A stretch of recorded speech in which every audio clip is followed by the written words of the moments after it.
All right. So now that I'm getting a couple more people in the audience with me, I'll go ahead and get on the microphone and let everyone know kind of what's going on, what we're doing.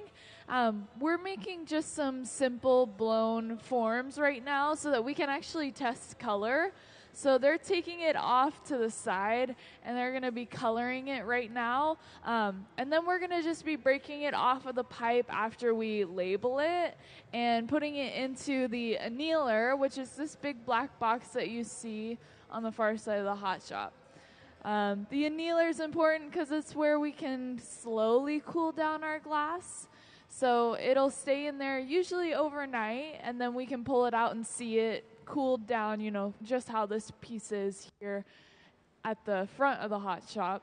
And we'll be able to see how that color turned out. So right now we're just kind of testing some colors just to see how they'll look. We're doing kind of like little samples. It's kind of like you can imagine a paint swatch, right? Like when you swatch on your wall a paint color that you maybe like. We're doing kind of the same thing, but just with glass. So they have been coloring off to the side.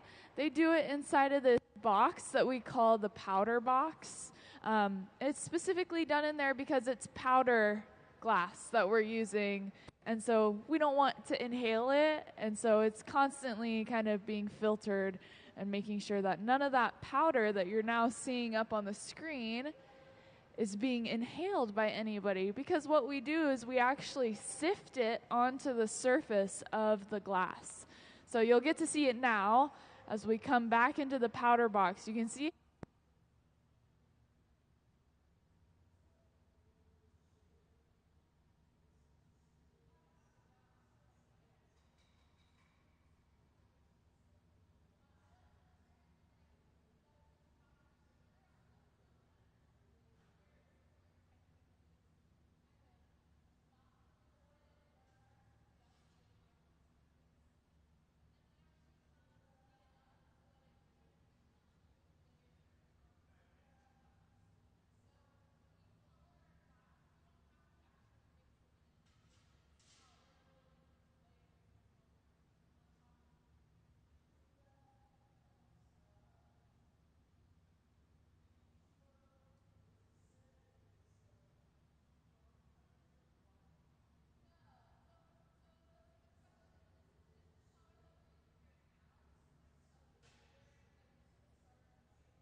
Okay, we're back. So, luckily that happened right at the beginning of the day instead of like halfway through the day, all of a sudden my microphone's dead.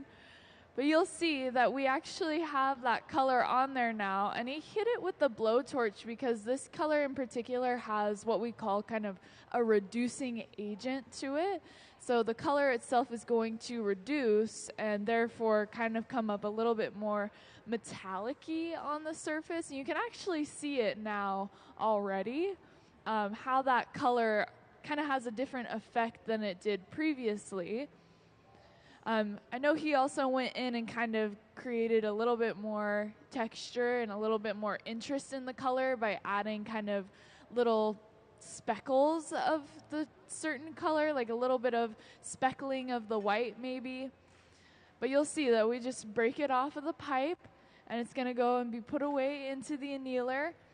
And that's where it will slowly cool down to a room temperature. So it goes from about like 950 degrees Fahrenheit until it reaches that like 70-degree mark. And then we can pull it out and get a closer look at it and see how the color turned out. So for the time being, we're just kind of testing them just to see how it turns out, see how that color looks different once it cools down. And then we'll be starting on these vases pretty soon here. So you can see there's one up at the front that is a finished one that we did probably yesterday. And then we also have a sketch up on kind of this panel here that you can see as well. And if we could pull up the actual picture of the sketch on the big screen of the vase that we're working on today. So this is, the vase that we're doing today is an original design from one of our artists here, one of our glass blowers. So Sarah actually designed the vase, and that's what we're going to be making today once we finish doing these kind of color samples. Once we finish sampling some colors, we'll start working on these vases down here. Natural gas. So what you're seeing fueling our furnaces is natural gas. And I can actually, while we're hanging out and waiting, I can give you a quick kind of overview of the hot shop so you know kind of what everything is. So one of the most important things in our hot shop is going to be the glass furnace, of course, because if we didn't have glass, then we wouldn't be doing glass blowing. You'll see there's one over here. It's got the sign on it that says no. And then there's a second one that's off to this side that we're actually using today. So we kind of switch between the two. It's kind of a back and forth of when one of them starts to get empty, the other one's usually filled. So we're using this one this current time right now. It's got about 1,000 pounds of hot molten glass inside of it, and it runs 24/7. We never turn it off. So the glass furnaces are always on. You can imagine if we turned them off at the end of the day, they wouldn't properly heat back up in the morning. So we just keep them on all the time. The other important thing in our hot shop is going to be these kind of big round chambers that are glowing at you. That's where you're feeling most of the heat coming from. That's going to be what we call the glory hole. Some people also call it the reheating chamber. It's at about 2,300 degrees Fahrenheit. So it's really, really hot. And it's what allows us to be able to keep working with our glass. So when it starts to cool down, we're able to go inside of the glory hole, heat it back up, be able to keep working with it. Doesn't crack in any way and get too cold. You have some questions?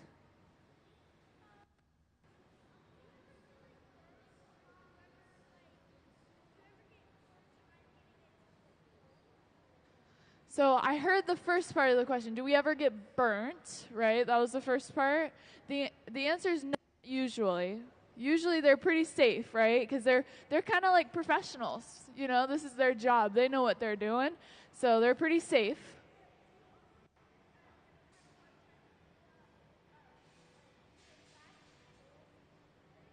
Do we ever have a hard time getting the glass to mold into what we want it to be?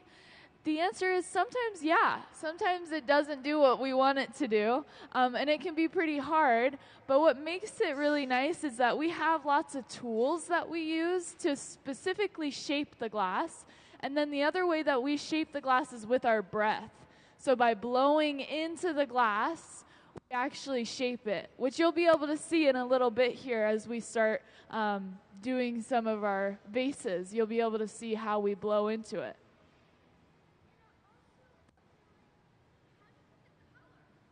How do we get the color? Yeah, that's a really good question. So, like I was saying, we're doing some samples of color right now. And the way that we're doing that is by actually dusting powder. So it's a powdered glass. So you can imagine glass is made out of sand, right? So we are taking kind of this dusty, sandy texture, and we're dusting it onto the surface. But there's definitely different ways to color glass. Today we're just doing it specifically by dusting this color on. Other times we'll use what we call a color bar, and it's a solid bar of color glass that we can break into smaller pieces and use as well.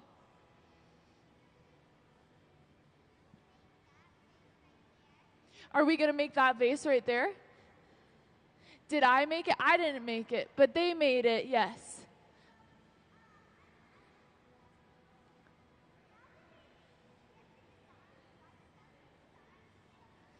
Yeah, that's a good question. How did we get the kind of spiral design on the surface of the vase?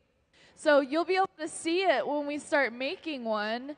You'll be able to actually see it happen. But what they do is they put it kind of on a stability point, right, where they can hold the glass in one spot. And then they get another piece of glass and they attach it and they spin it really fast. How do you make glass? So you make glass with silica sand, so sand, soda, and lime. That's what we use. Not real soda, not the soda that you drink. It's a soda. You guys are so cute. It's limestone and soda dust. So it's a little bit different than what your soda ash, excuse me. It's a little different than the soda that you drink.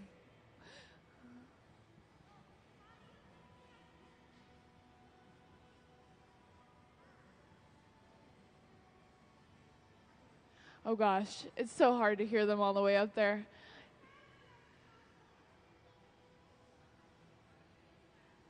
So like I was saying, we don't make the glass here. So the glass that we get is kind of in a pre-made formula. It comes pre-packaged for us, and then we pour it into our glass furnace and heat it up. So any of the glass that we're using is already pre-made. We don't make it here in-house. We get it from other outsources, and then we bring it here and we turn it into hot glass by putting it into the glass furnace.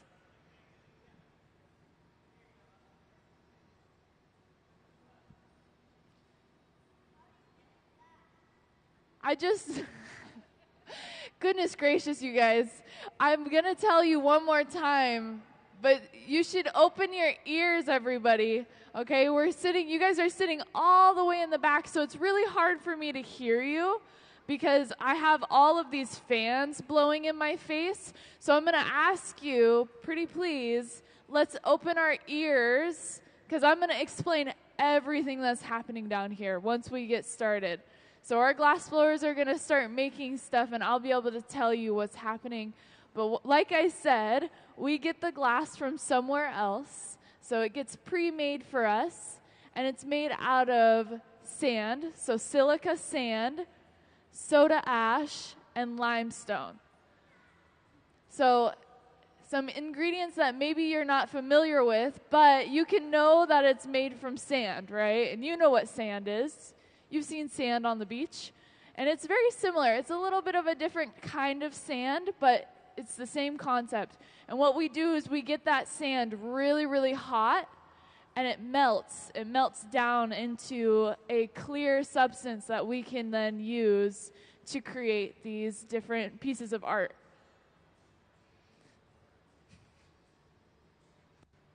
Okay, I'll answer a couple more questions, but then I'm going to go ahead and start telling you about what's happening in the hot shop. And I expect you guys to listen really good with your listening ears.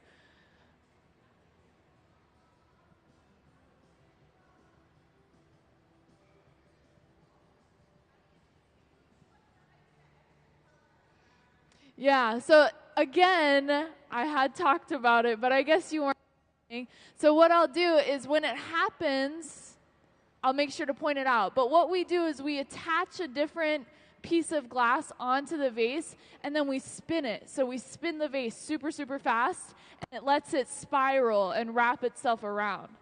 So it's really cool to watch. So you'll have to pay good attention to what they're doing so that you can see it. Okay, I'm going to take one more question. For now, at least. Okay, what's your question? Because in the white shirt, I know you had a question earlier. Okay.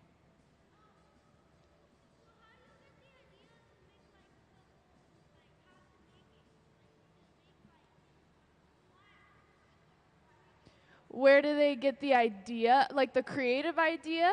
Like the who drew up the vase, where did they get the idea from? Okay, yeah. So the fun thing about glass art is that every artist is inspired by different things. So the artist that designed the vase that we're making today is Sarah, who you can see sitting at the bench right now. She designed what we're working on today. So she designed the vase idea. I don't know her exact inspiration, but every artist gets inspiration from anything. It could be, you know, their backyard, maybe some of the wildlife that they see, or maybe some plants. It could be from family or friends. It could be like where they came from, you know, their culture, their heritage. You can be inspired by anything. So there's no rules to it. All right, so now that we've had a lot of curious questions about glass, let's start kind of looking at what our hot shop is doing. We can see that right now we already have some glass on the end of a pipe. This is a blowpipe. We know that it's a blowpipe because we can see one of our glass blowers is actually blowing their breath into the other side of the pipe, and it's starting to inflate the glass. So this is kind of the time when you're going to see the glass expand the most as we start to blow the breath into it. And you'll be able to see it go from, you know, kind of a much smaller mass of glass to being, you know, huge blown up piece that has this hollow space inside.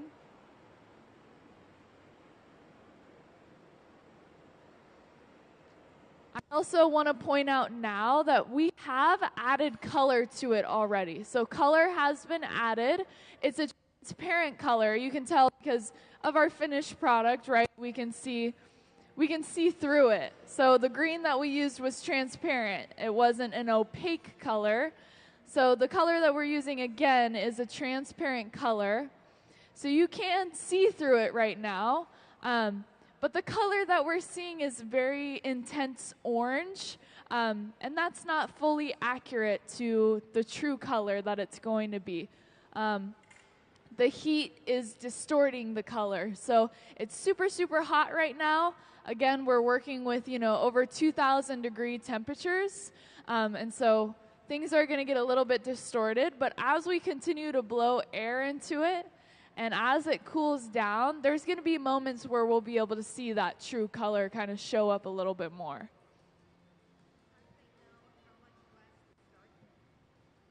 So it's not necessarily that they know or don't know. It's just that when you do your first gather, gather is when we actually pick up glass onto the pipe. So there's only so much you can get that first time, right? You can't pick up tons and tons of glass by doing just one single dip into the glass furnace. So they actually kind of build up these layers of the glass. So they might do one gather and then it's not enough, so they have to get more. And then they just do it based off of how big the piece has to be. If we want the vase to be, you know, this large, we want it to be that long and this wide, but we don't want the thickness to be too much. They know kind of based off of that how many gathers to do. So we base it all off of how many times we're going to go into the glass furnace, not necessarily how much we pick up each time we're in the glass furnace. Does that make sense? Yeah, so it just mostly has to do with covering the surface area as they go into the glass furnace. And sometimes we'll even do something that we call a strip gather, where we allow some of that glass to actually strip off because we don't want, you know, quite a heavy amount being added on. So there's ways that we can control it a little bit, but it definitely is just based on how you get it in the furnace and how it comes out. There's no way to really control how much you.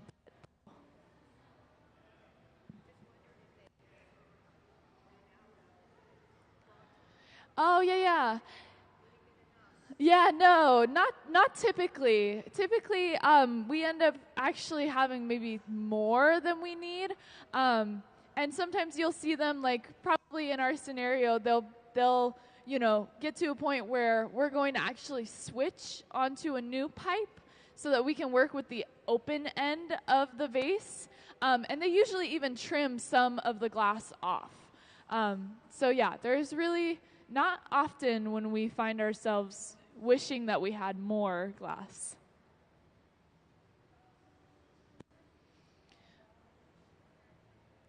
So we can start to see that they've really shaped it a lot more.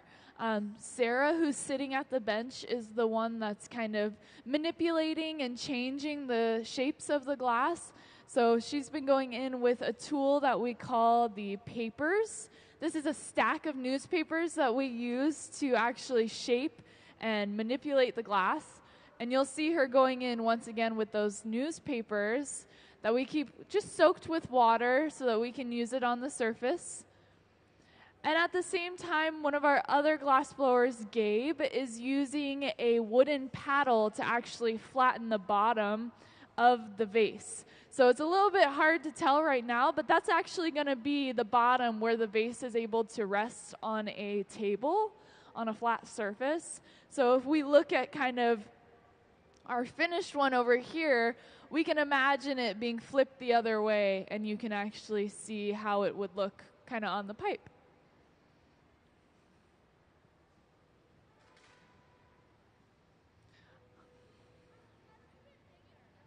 So, like I was saying, it gets bigger by us blowing air into it. So every time that it gets bigger, it's because they've been blowing air into the glass.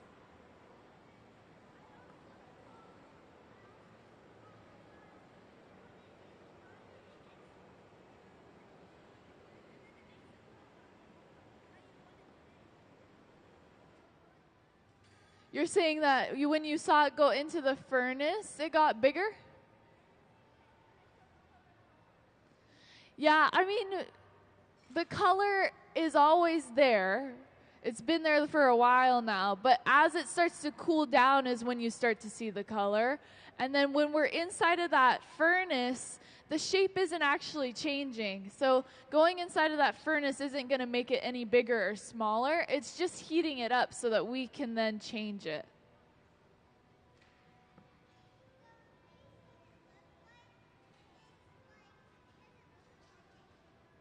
Yeah, it doesn't look orange anymore. Yeah, that's a great point to kind of get across. Now that it has started to cool down, it's not orange anymore. Yeah, 1 second. I'll answer your questions in a second. So the reason it's not orange anymore is because it's cooled down. So it was really, really hot for a second, right? We were really hot because we had all of this fresh glass that we were working with, and we wanted it to be really hot. This is a really important moment that I want everyone to see. So we're attaching a new pipe onto the bottom of our vase. And this is so that we can actually transfer onto this new pipe and start working with the other side of the glass. So you'll see that we're going to go ahead and get ready to break it off. We're grabbing a little bit of water and creating some small cracks in the surface of the glass. And then we're going to tap it off.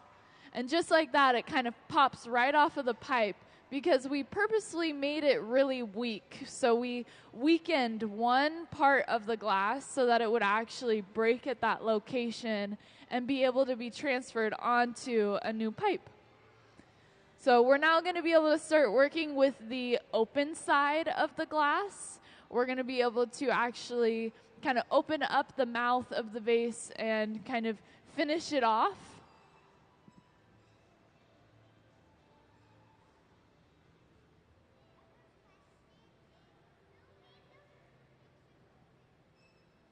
Who made these two pictures over here?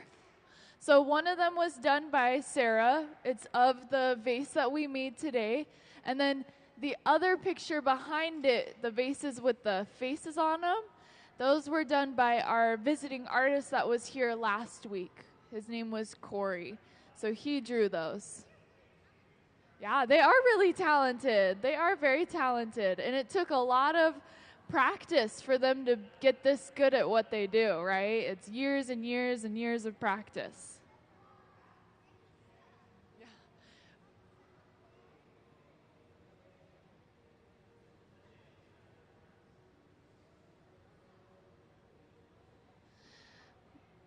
I would love to be able to answer your question. It's so hard to hear you guys all the way back there.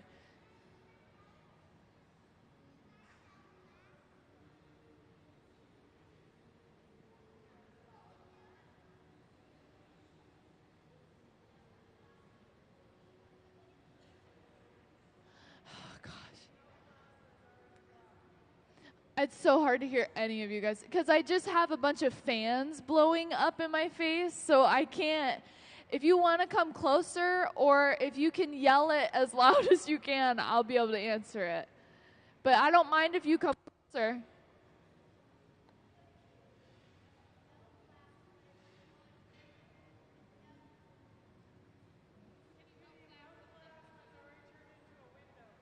Can we, okay, that's what I thought I was getting the second half. Can we melt glass if it's already turned into a window?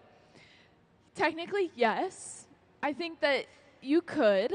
But the glass that you use for a window is a lot different than the glass that we use to make the stuff that we make here. So it's different kinds of glass. There's all different kinds of glass. So the glass that we use here is different than the glass that is made, that windows are made from. But you could melt down a window. I mean, there's no saying that you couldn't. You could melt down a window.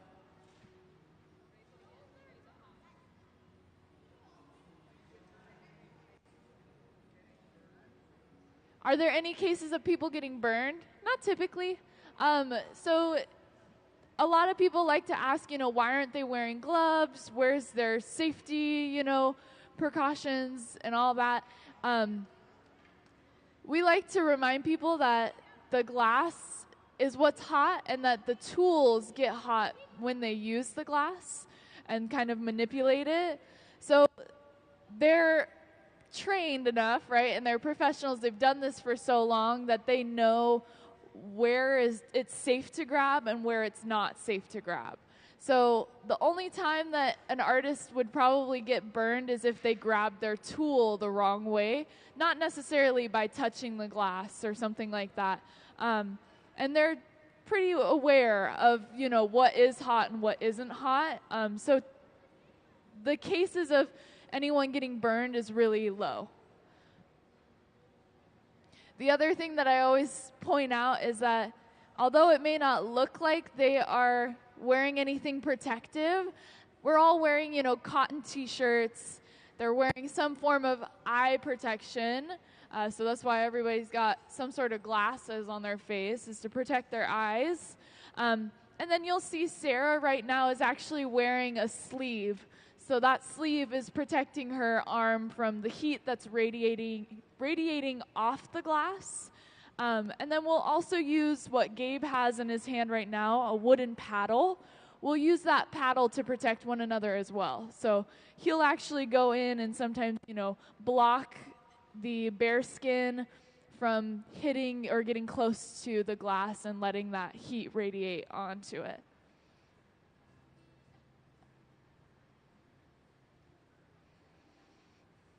Look at that. You guys have all joined me down here.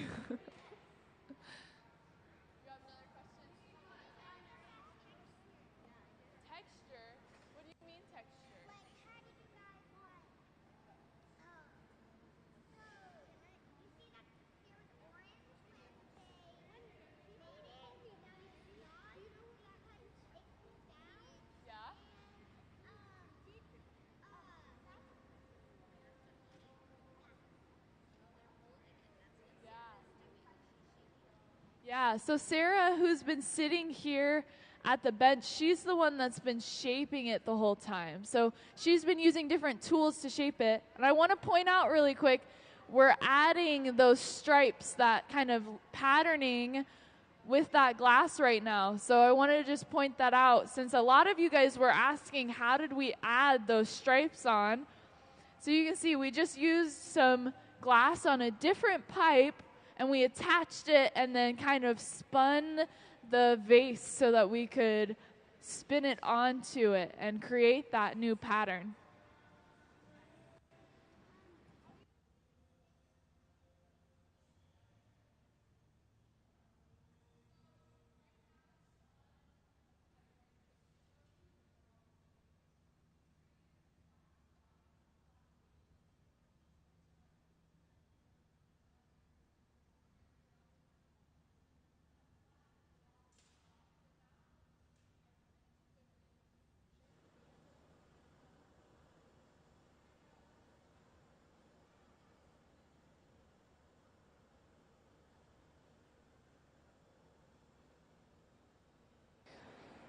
So I want to point out we are getting close to actually calling the piece finished. So we're starting to blow torch it right now. So we're giving it some heat over the entire surface. It just allows us to get some quick heat onto the piece. That's why we use the blowtorch. And then you'll see we're pulling out the hot torch. This is a really, really hot torch that we can use to kind of just go in and get very specific details, trying to clean up any edges that are a little bit rough from that glass that we added onto the vase. And then we're going to be getting ready to actually break it off of the pipe and call it finished. So when we finish off a piece, we'll get it ready by heating up the kind of punty is what we call it. That's where the glass connected to the pipe is connected to the vase. You'll see that she's hitting it right now with that blowtorch, heating it up, trying to get it hot enough that we can actually break it off of the pipe. And then we're going to put it away into the annealer. So again, the annealer, big black boxes on the sides of the hot shop, and they run at about 950 degrees Fahrenheit roughly, and that's kind of where the glass will just hang out until it slowly cools down to a room temperature. So it has to be done slowly so that the glass won't break in any way. So again, we're adding a little bit of that water, trying to create those small cracks in the glass, and then we're going to grab hold of it and get ready to break it off. And then you'll see that they're torching that bottom of the vase, trying to clean up any of those rough edges. And it's going to get taken away to the annealer. So let's give our hot shop a round of applause.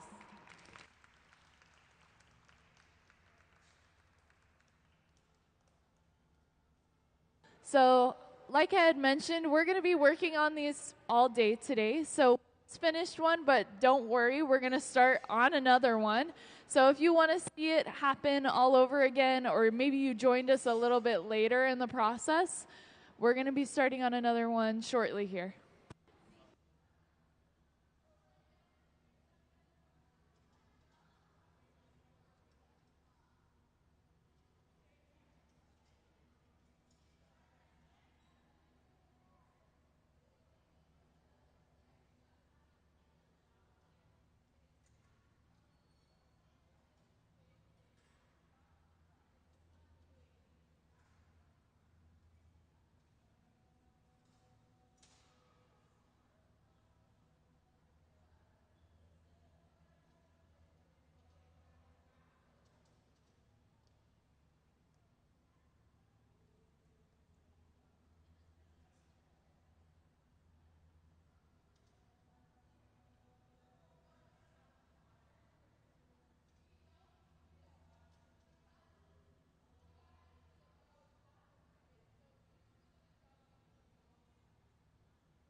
So like I had mentioned, we're going to be just continuing to work on these vases. So we've already started on the next one.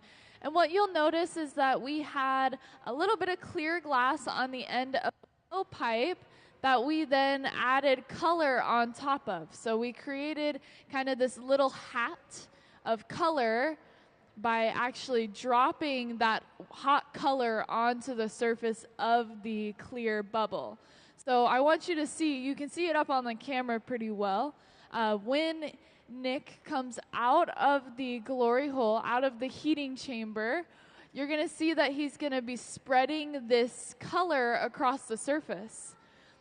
The other thing that you'll be able to see here in the middle bench is we're going to be making something called a pony. I think you all should know what a pony is. Oh, the tweezers aren't going to work. Sad days. But sometimes they'll make these little ponies. You can see some on top of our garage. Yeah, so they'll sculpt some of these like after they've done a color, just as a quick way to kind of use up the rest of that color. But it looks like our tweezers are going to be fighting us today, so unfortunately we won't get a pony.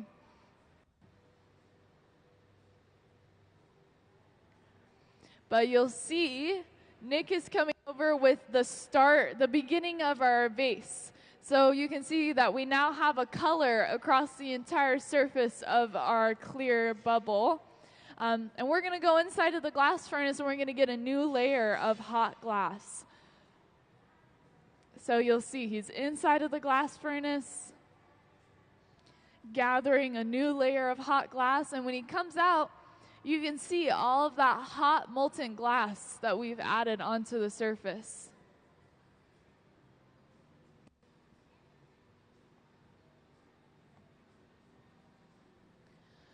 So once we have this new glass, we just have to go in and start shaping it. So we're using this wooden tool that we call a block. It stays soaked in water so that we can use it on the surface of the glass. And you can see how it's basically making the glass really round. It's giving it this nice round shape.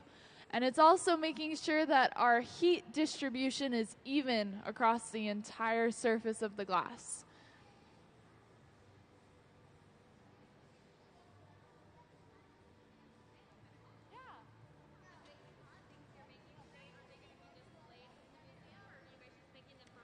Oftentimes, on a week like this, the things that we make either is just for like fun, just because this is kind of like their off week where we don't have a visiting artist or, some sort of event going on. And so they get to make kind of whatever they want and keep themselves busy. Usually they'll go into the gift shop, like anything that we make that's kind of like on a week like this where they're just going to make whatever. It's like a gift shop kind of project. But I'm not sure. These vases were designed by Sarah, and so she might end up keeping them or she might put them in the gift shop. It kind of just depends on where they want to go.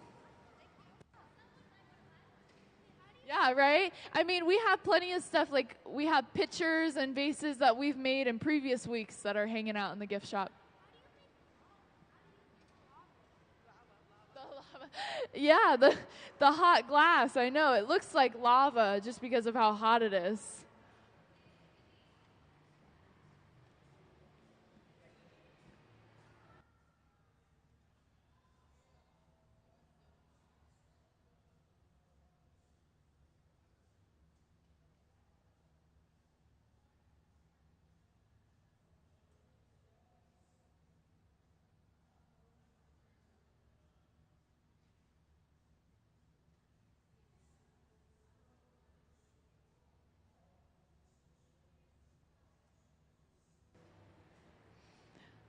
All right, so for those of you that are maybe more recently joining us, welcome into our hot shop. My name is Charlotte. I'm going to be your MC. I was a little bit preoccupied with my young audience that I had here in the front. They were wonderful, but now I can kind of give you a little bit more of detail and a little bit more attention.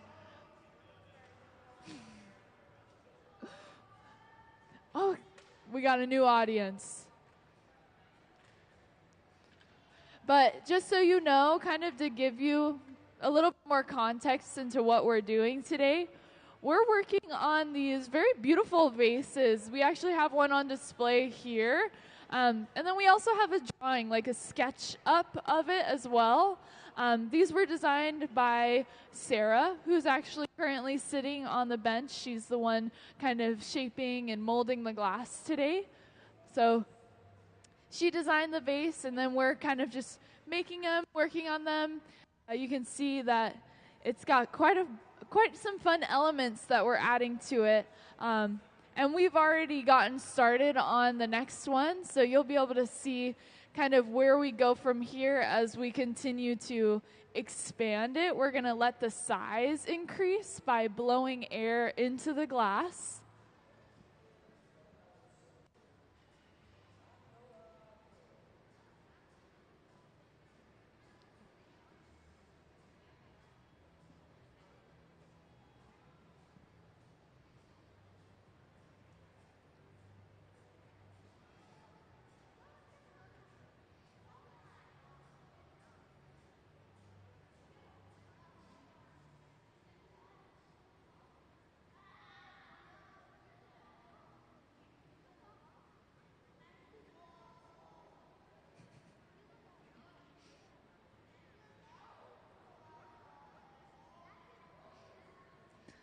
So you'll see that we're working with the glass, and we're using this wooden tool. So this is a wooden tool that we keep soaked in water.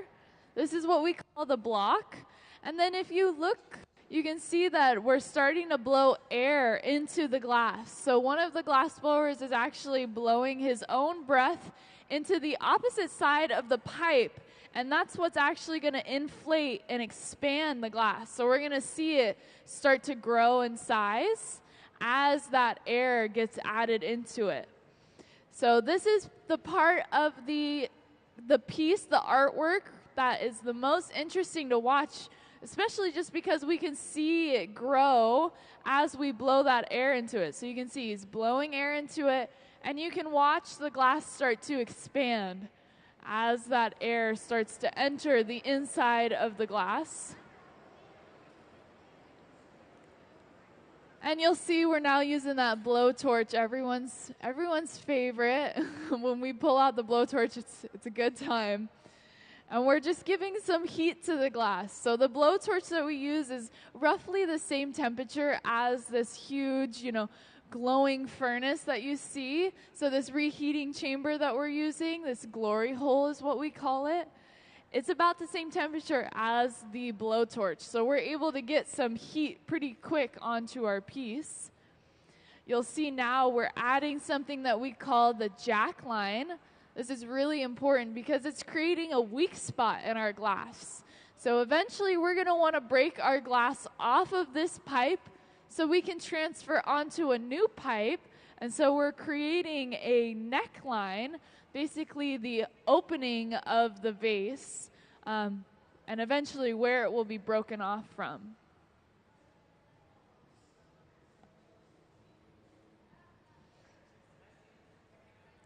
And again, we're still continuing to blow air into the glass, so you'll see it continue to expand and grow. And then our artist, Sarah, who's sitting at the bench right now, she's going to continue to shape the glass, giving it the shape that we're looking for. And you can see down here at the front of the hot shop the example of what we're working on today. So if you want to kind of come and get a closer look at what we're working on, here's the example that we have on display. So this is what we're making. Right now it might seem a little bit crazy that we're going to go from, this kind of blown balloon of glass into this finished vase. But it takes just a lot of shaping and a lot of time trying to get all those, angles added, and then we'll actually spiral the color onto the surface as well. So this is when some of the shaping is going to start happening. You're going to see that Sarah is using a tool that we call the papers. And this is a stack of newspapers that we keep soaked with water. So she's able to use it to actually shape and change the glass. She's able to kind of pinch it and apply a little bit of pressure, and that actually causes the glass to change.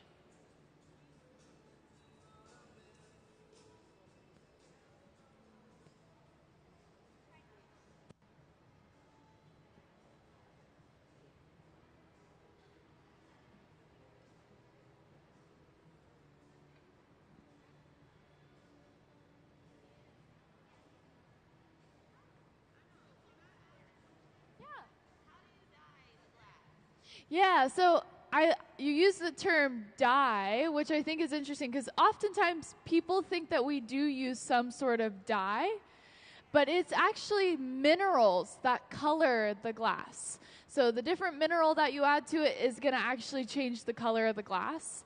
And the way that we color our glass can be done in 3 different ways. So it can either be in a solid bar form, so it comes in like this long bar of colored glass that we can then kind of break into smaller bite-sized chunks, which is actually what we use today. And then there's frit, which is like a kind of rocky version. It's like a crushed up version of the bar, right? It's more chunky and it has a lot of variation in the color. And then there's powder. So just like you were saying, like it's just a very fine powder, almost like powdered sugar. Yeah, that we can dust onto the surface of the glass. So 3 different ways. We don't make any of our colors like in-house or anything. We outsource them from a different company that actually makes them themselves. But you would add different minerals to get the color. So like you would add cobalt to get a cobalt blue, like that dark kind of royal blue. And then pink is one of the most rare and expensive colors because it's made with gold. Yeah, so it's a lot of science that goes into it, a lot of chemistry to get those reactions to get different colors. What's your question? How do we get the different colors inside and outside? Are you talking about the stripes on the vase? So that's a really good question. We're actually going to be able to see it in a little bit here, which is going to be really awesome. But what they're going to do is they're going to bring a different pipe. So not this pipe, right? Because this pipe has our vase on it. But she's going to bring over a different pipe with some color on the end of it, right? Some glass that's been colored. And they're going to attach it to the outside, and they're going to spin. They're going to rotate the vase, and it's going to wrap the color around it. So it'll create that kind of spiraling like pattern. So you'll be able to see it in a little bit here. It'll be one of the steps that we go through. And I'll make sure to point it out so that you don't miss it.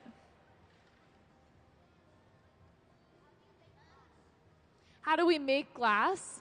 So the glass that we use, we don't actually make it, but the ingredients that it uses is sand, right? So silica sand, soda ash, and limestone. So maybe some ingredients that you're not the most familiar with, but what they do is they make it so that the glass has a lower melting temperature, so it doesn't have to get super hot. And then it also makes the glass able to stretch a lot more, so we can actually get it to inflate and stretch.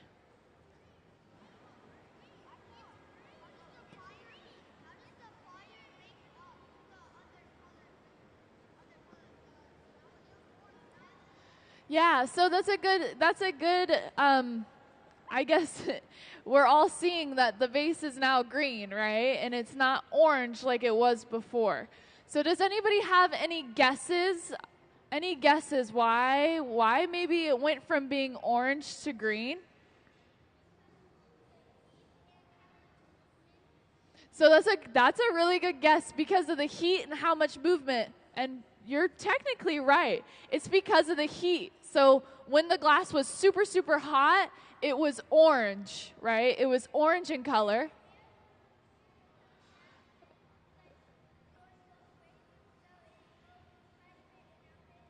Yeah.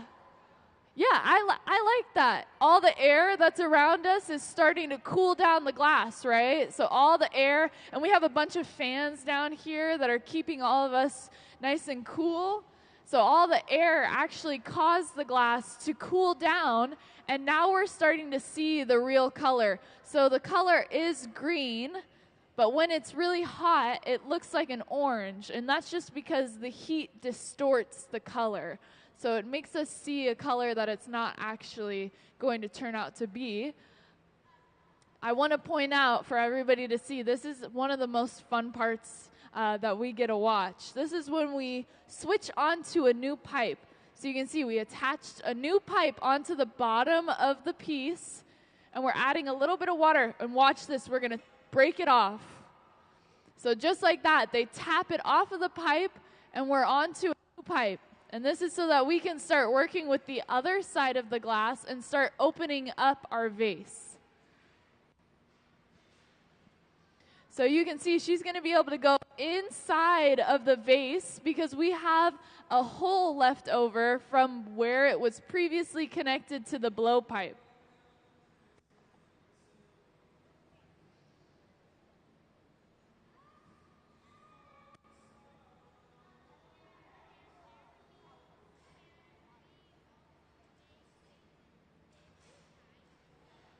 Can we make vases that are different sizes or types? Different types? Yeah, you can make anything. That's the really cool part about glass, is that there's no rules to it. Is you can make whatever you want to make. But today we just decided we're going to make these specific vases that one of our glass blowers designed. So Sarah actually designed these vases, and now she's making them for you guys today so that you can see how it's done. But you can make them any shape, any color, any size. There's no rules to how they look.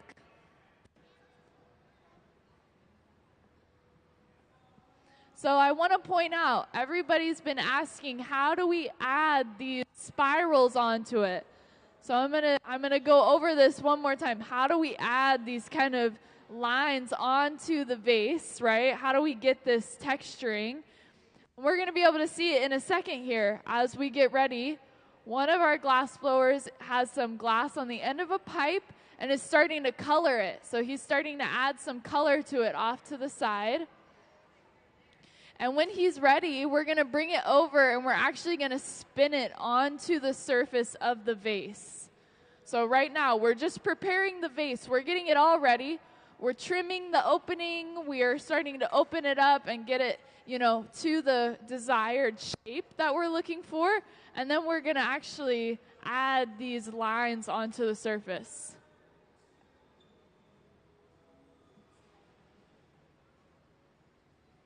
So here's what I'm going to do. I'm going to have you guys hold on to your questions until we have finished the piece, because we're really close. And these last few steps are really important. So I want to make sure that we're all kind of watching and paying attention. So hold on to your questions for now, and then when we finish the vase, I'll go ahead and answer them for you guys.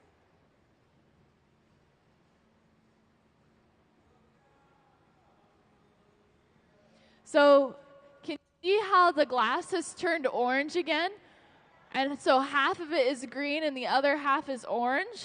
And that's because we specifically are heating up just the opening of our vase so that we can actually change how it looks. We can change the shape of it. So we're heating up a very particular spot in the glass so that we can actually change it.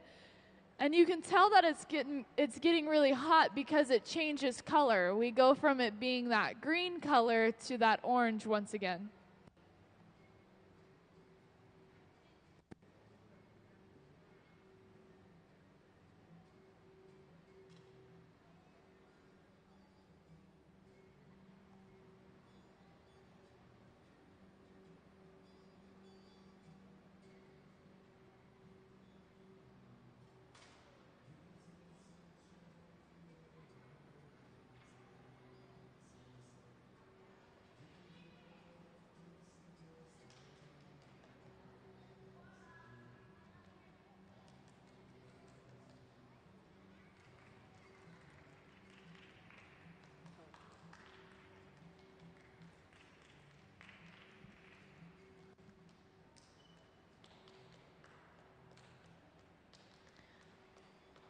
All right, so we are getting closer to the moment when we're going to add that spiraling color on the outside of the vase.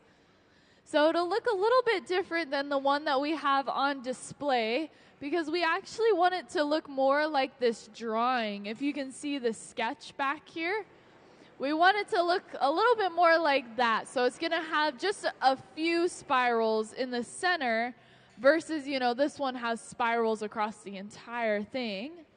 So it's going to look a little bit different than the one that we have on display. But it's going to be more accurate to the drawing that we have, the sketch of what we want the vases to look like.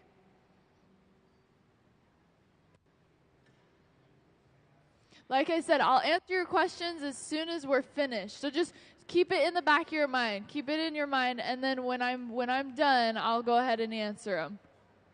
Here we go. So we're adding that color spiral. You can see it now, how we actually kind of drag that color across the surface. And once we get to the top, they're going to go ahead and disconnect it. And look at that. We now have that spiral on the outside of our vase.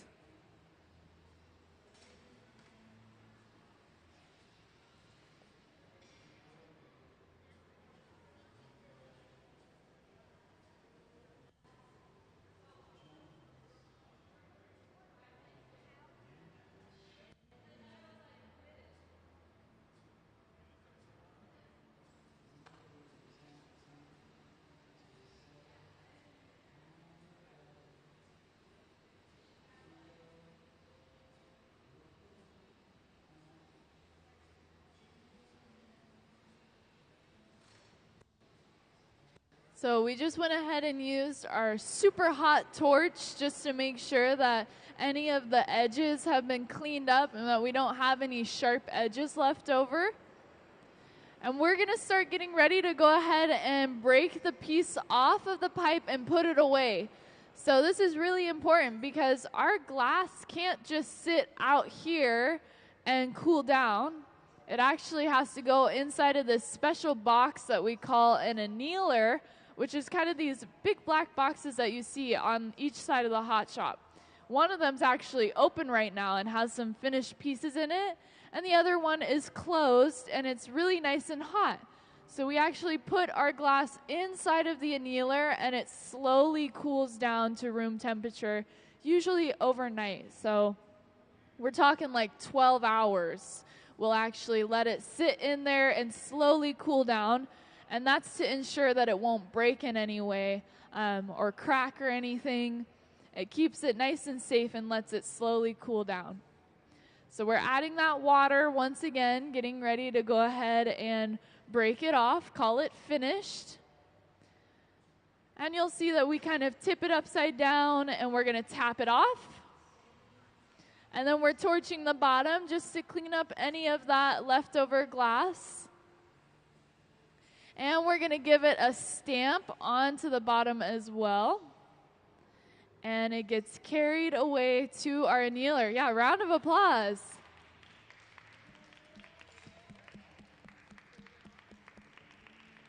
So you can see they safely put it away and they close it up so that it won't get too cold too fast. So they're going to be starting on another one shortly here if you want to see it again. Otherwise, I'll be answering some questions now. So if you have questions, this is the time. How do we make statues out of glass? That's a really good question. So some people specialize in making sculpted glass. So they actually, usually instead of blowing it, they actually just use solid glass. And then they go in with tools and they shape it and they sculpt it. Isn't that crazy? Yeah, it's pretty cool. It's a lot different than this.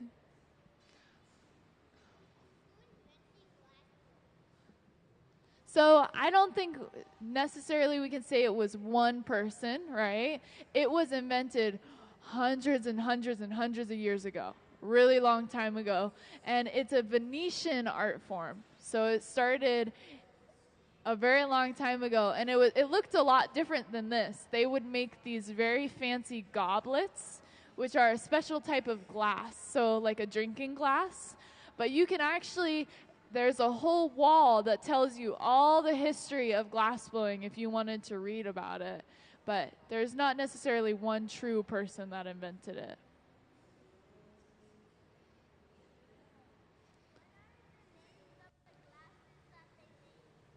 What are the names of the glasses that they make? The one that we made today doesn't necessarily have a name. Usually the stuff that we make typically doesn't have names. We do have the pineapple pitcher that we've made previously. I guess that's its name, right? But yeah, we don't have a name for it today.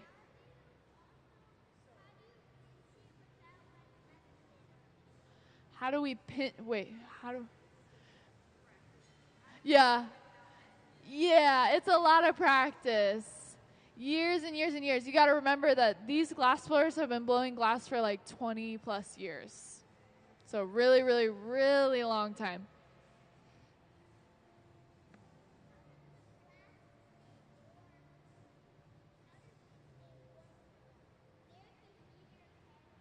Yeah, she's got it right. So it keeps it hot inside of there. It's a little bit hard to tell, but it's like that annealer, as we call it, is almost like 900 degrees Fahrenheit.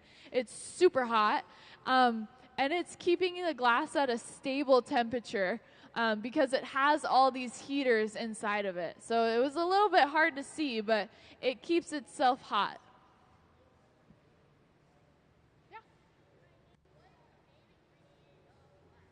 The main ingredient of glass is sand. So silica sand. We use different sand than what you find on the beaches, but it's still sand. That's the main ingredient.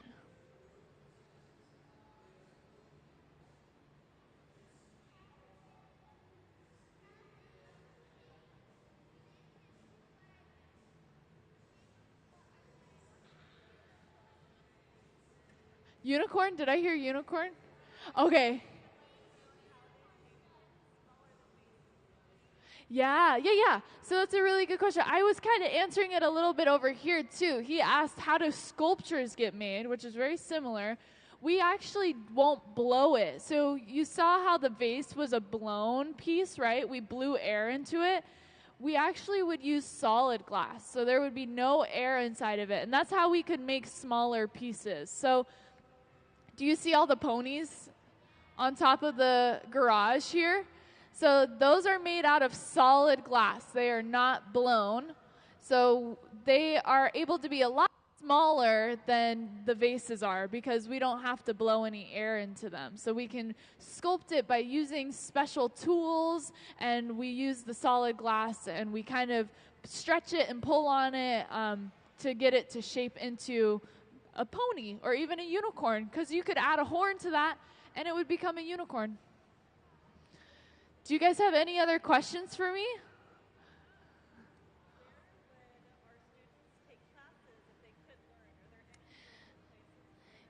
Yeah. Are there any local places where you can learn how to blow glass? You guys all seem like, elementary age, right? So when you go to middle school, there's a middle school in the area, Hilltop Heritage, that has a hot shop in the middle school. And that's where I learned how to blow glass. I did it as an elective in school, so I took it as like an extra class. And then I also did their after school program, because they have an after school program for kids that don't go to the school. So if you don't go to the school, you can still go to their hot shop and do a little after school program through them. Yeah. The other school is going to be like Wilson High School has a hot shop as well. And then the Museum of Glass offers classes, I think to ages like, I don't know. The glass blowing ones are, I think, a little bit older, maybe like 10 to 12. But we also do some smaller classes for, younger ages. What's your question? You're going to have to be a little louder.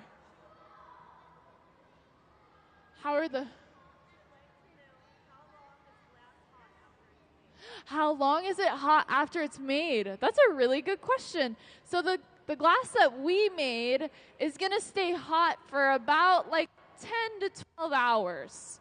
So basically the whole night. So when we leave here today, we'll let it start cooling down, but it'll stay really nice and hot for a while. So it stays hot for a good amount of time. Yeah, of course. How do I what? How do I know all this stuff? A lot of learning, right? The same way that you guys learn about things maybe at school, I do it on my own time. I also blew glass for quite a few years. Last question.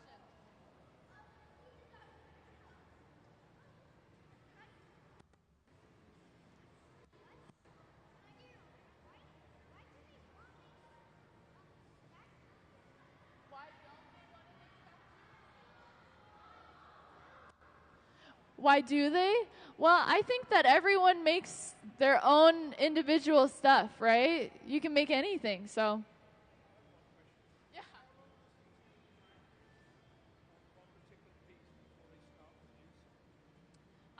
So yesterday was our like.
right, hello you guys. Welcome into our hot shop here at the Museum of Glass. My name is Charlotte and I'm going to be your MC. So if you have any questions, you can let me know. But I will say I'm going to try to kind of walk you through the process that we're doing today and try to have most of your questions be held until the end, just so that we can allow our glass blowers to kind of get through the whole process, allow me to walk you through it, and then I can kind of get to some of your questions that you might have. The other nice thing is I might answer some of the questions that you have while I'm talking about what we're doing today. So we are working on some vases. You can see we have an example over here on the podium. This is not an exact replication of what we're working on today, but it's roughly the same. You'll see that we have a lot of glass that we're already starting to shape and work with, and you can notice how hot it is. So everything that we're working with is over the 2,000 degree Fahrenheit mark, so really, really hot, a lot hotter than your oven gets at home. And you'll see that we're using a wooden tool that we call the block to actually shape the glass right now. So we're using this wooden tool to shape the glass and also to make sure that the temperature across the entire surface is evenly dispersed. So you can also see on the back wall we have a sketch, a drawing up of the vase that we're working on. And if you compare the vase that we have here in the front and the vase drawing, you can actually see the difference between the two. One of them has these spirals across the entire surface, and the other one only has some in the middle. So that's the only difference that we're really going to see. You'll see that we're going inside of this big, huge glowing chamber. This is what we call the reheating chamber. We also call it the glory hole. This is where we reheat our glass. So when it starts to get too cold, to heat it back up so that we can keep working with it and be able to keep shaping it. So we're inside of the glory hole right now, heating it back up, getting it back up to a temperature that we can actually change it at. So we're going to be blowing air into it to actually expand it, to make it grow. So you're going to see it start to change quite a lot.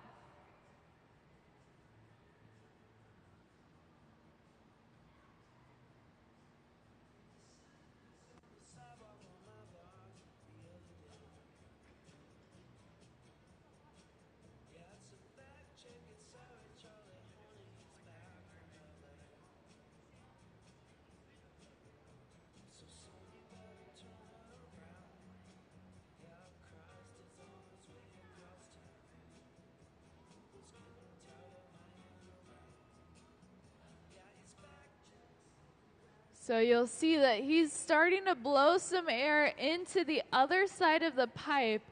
By blowing his breath into the pipe, it's actually starting to inflate the glass just like a balloon.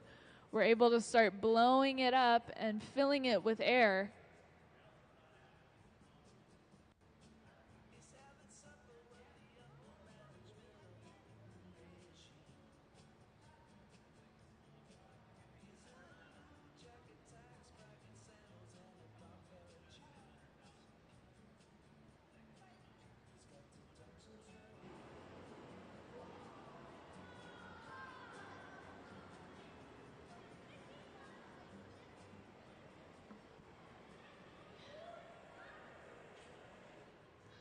So you'll see that we're using our super big blowtorch to heat the glass a little bit. And then we're also using it to heat our tools so that our metal tools are close to the same temperature as the glass. And this makes sure that we don't pull away too much heat from our glass when we use the cold tools. So we just heat them up so that we can actually use them on the hot surface of the glass for longer. And you'll see right now that we're starting to create a indentation in the glass. This is what we call a jack line. So it's kind of like a pinched spot, right? It's thinner and it's kind of been pinched in a lot more than the rest of the piece. It's kind of like the neckline of our vase. So it'll eventually become the opening, but right now it's still connected to the pipe. So we're going to have to wait until we actually break it off of the pipe. But this jack line is where we will be able to break the vase off of the pipe. So it's very important for us to have it established in the glass.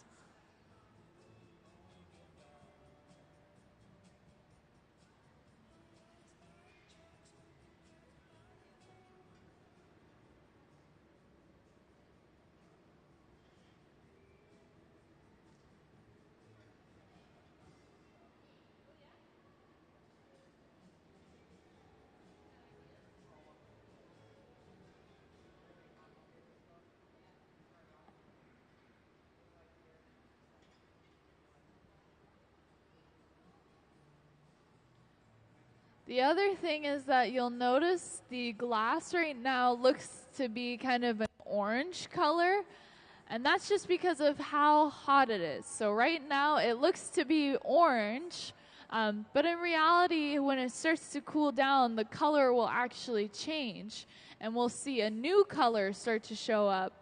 So right now it just looks like it's this kind of orangey color just because of how hot it is, and the heat actually distorts the color. So the true color won't actually fully show up until it's been all the way cooled and is kind of in front of us like this vase where we can touch it and actually see it fully cooled down. But there will be a small period of time where we'll be able to start seeing the real color, kind of that true color, show up a little bit more.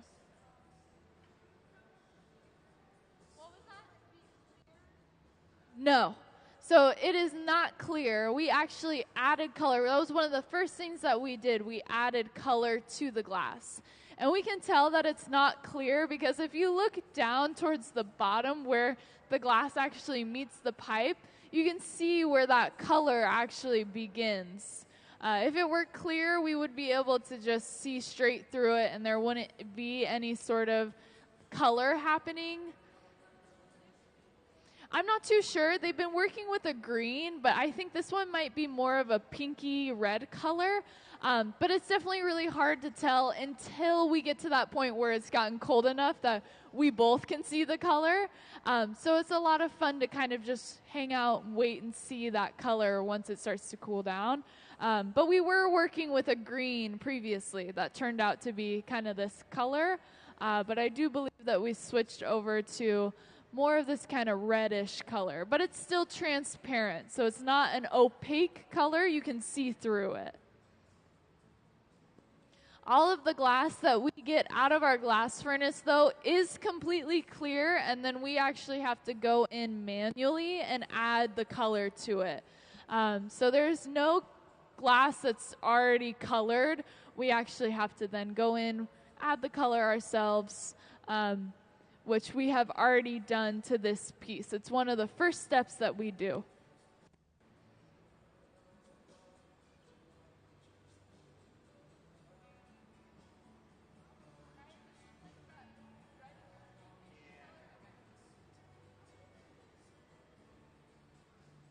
So if you actually look at the sketch that we have up kind of on the wall there that Sarah did, you can see that it's kind of this reddish, kind of ruby pink color, and that is very true to the color that we're using right now.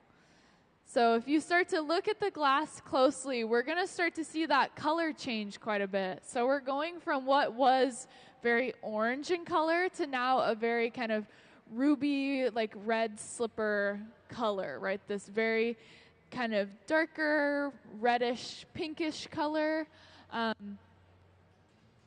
Of course, again, it's still not fully representative of what the color will look like once it is back to like a room temperature state.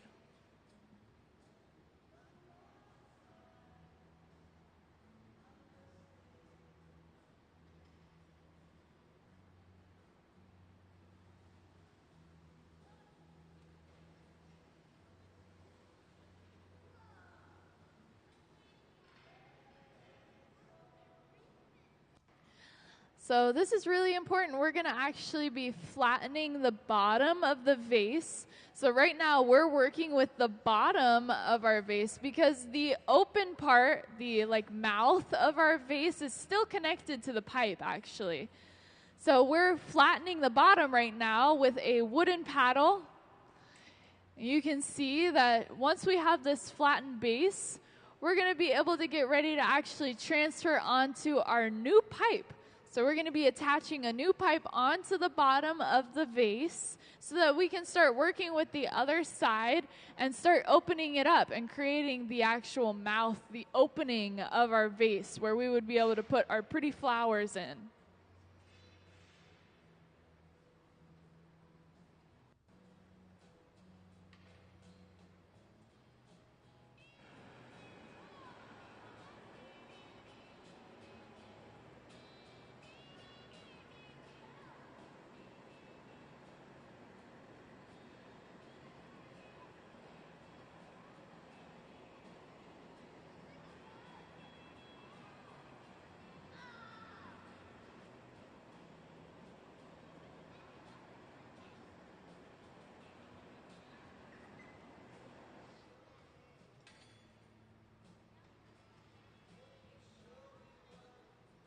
So on the other side of our hot shop, one of our glass blowers is preparing the punty, as we call it.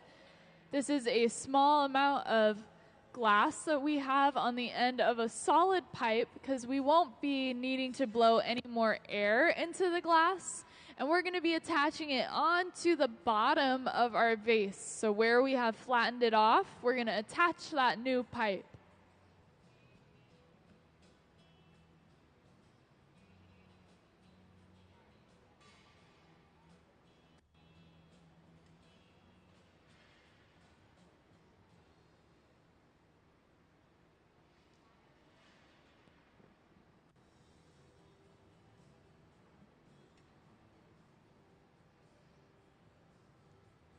So this is really important to watch because this is when we're going to go ahead and break it off of the pipe. So we're making that connection to the new pipe. And then remember that jack line that we made earlier, that kind of weak spot or that thinner spot up towards the top of the piece? It's going to be really important because this is where we're going to add some water to actually create some small cracks in the surface of the glass. And then we're going to be able to tap on the pipe, sending the vibrations through and causing it to break at that location. So you can see adding that water, and then all she does is just tap on the pipe, and it causes it to actually break in that location.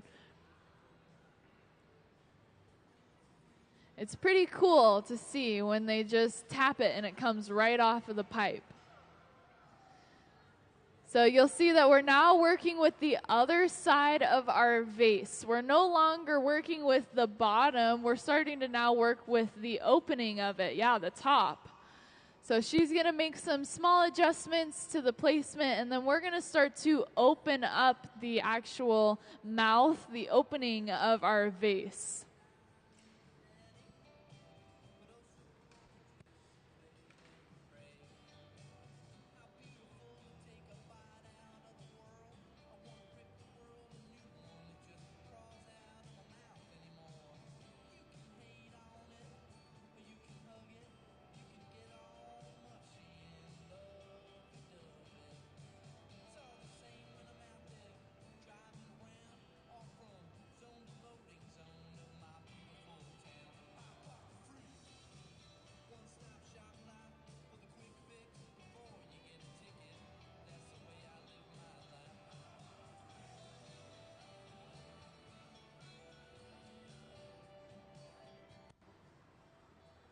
So now that we have also rotated our vase and now we're working with the open side, we're also starting to prepare the color that's going to get wrapped onto the outside of the vase.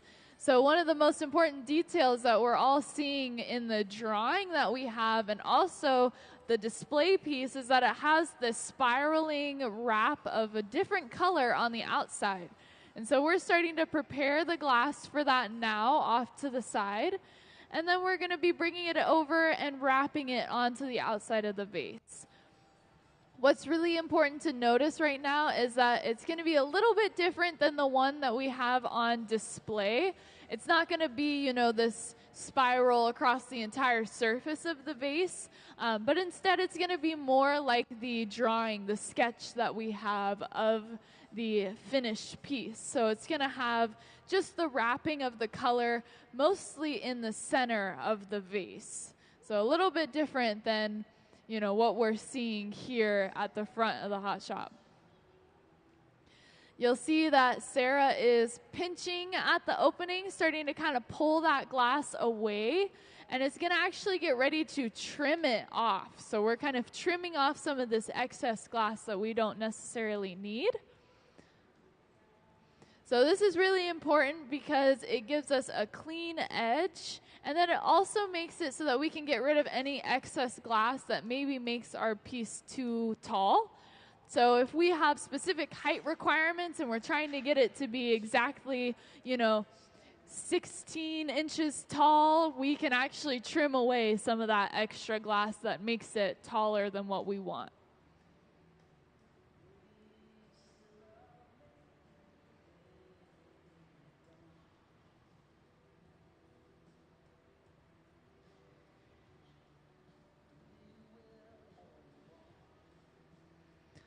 The other thing that you'll notice when we come out of our glory hole this time after heating the glass is that we're specifically only heating the kind of front half of it so that we can change the shape of the opening instead of changing the shape of the backside of the piece, the bottom of the vase.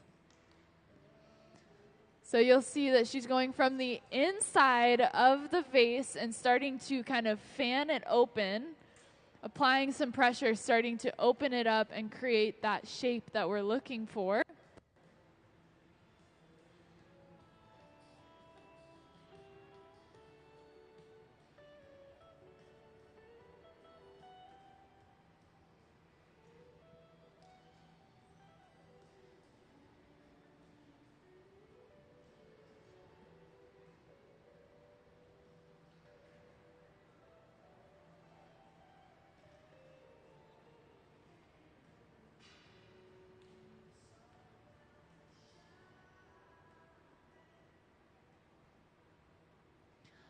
So this time we can see that we actually have the shape that we're looking for. We have created that kind of fanning opening, and it has it on the bottom now too. So the shape has been basically finished, and now all we have to do is actually go in and add this spiraling color to the outside.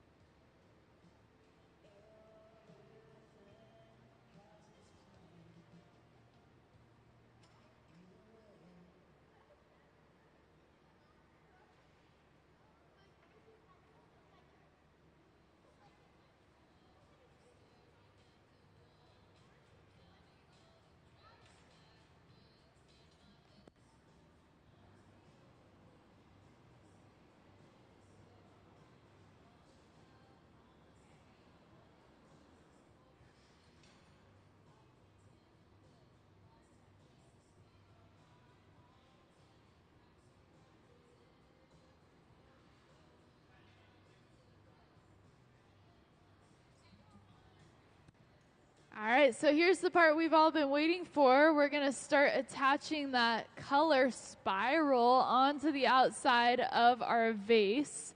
So you can see how they made that attachment to the vase and then started to wrap that color around. And then they're using the hot torch to actually clean up any of the rough edges, trying to get rid of any kind of sharpness that may be left over from pulling the glass off of the vase. But you can see we used this really pretty color on the outside of the vase, this very kind of light pink color.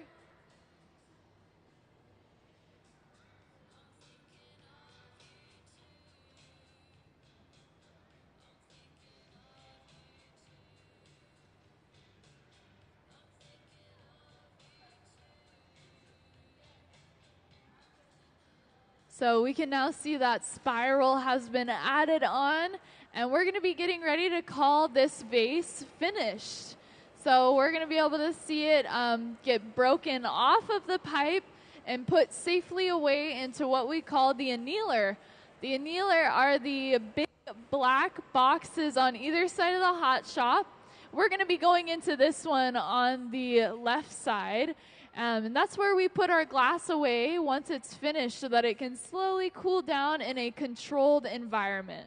So it'll slowly cool down from about 950 degrees Fahrenheit until it reaches room temperature. And that's an overnight process, so like 12 hours of slowly cooling down just to make sure that we don't shock the glass in any way and cause it to crack or break. If it were to cool down in this environment, it wouldn't work out too well, and we'd end up with broken glass. So we have to put it away into a safe environment to cool down properly.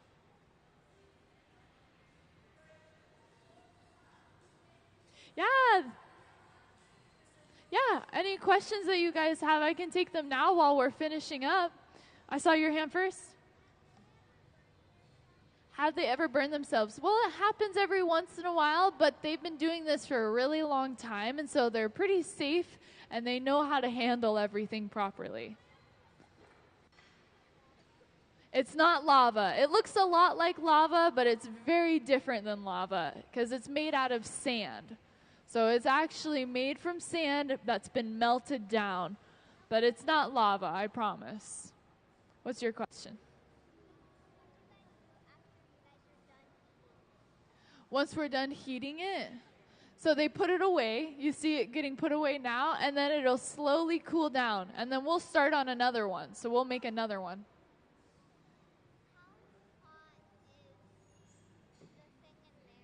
Yeah, so that is about 2,300 degrees Fahrenheit. Yeah, low round of applause. What's your question? What was that? Yeah, so the tools help us shape it because we're able to actually use them as kind of a guidance for the glass, so we can stretch the glass or we can kind of squish it. It can do a lot of different things.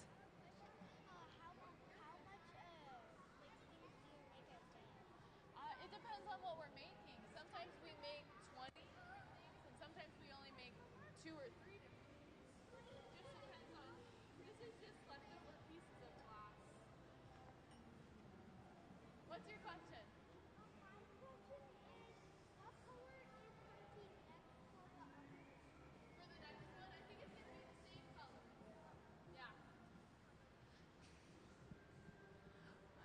All right, so we're going to be starting on the next one. You can see they're already getting going on it. So if you're just joining us, welcome in. We're working on these vases today. So this is just an example of one of them that they did yesterday. There's actually some more in the annealer over here too that you can kind of catch a little glimpse of.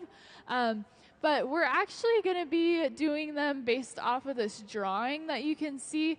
So not the vases that have the faces on them, but the kind of pink reddish one with the spiral in the middle.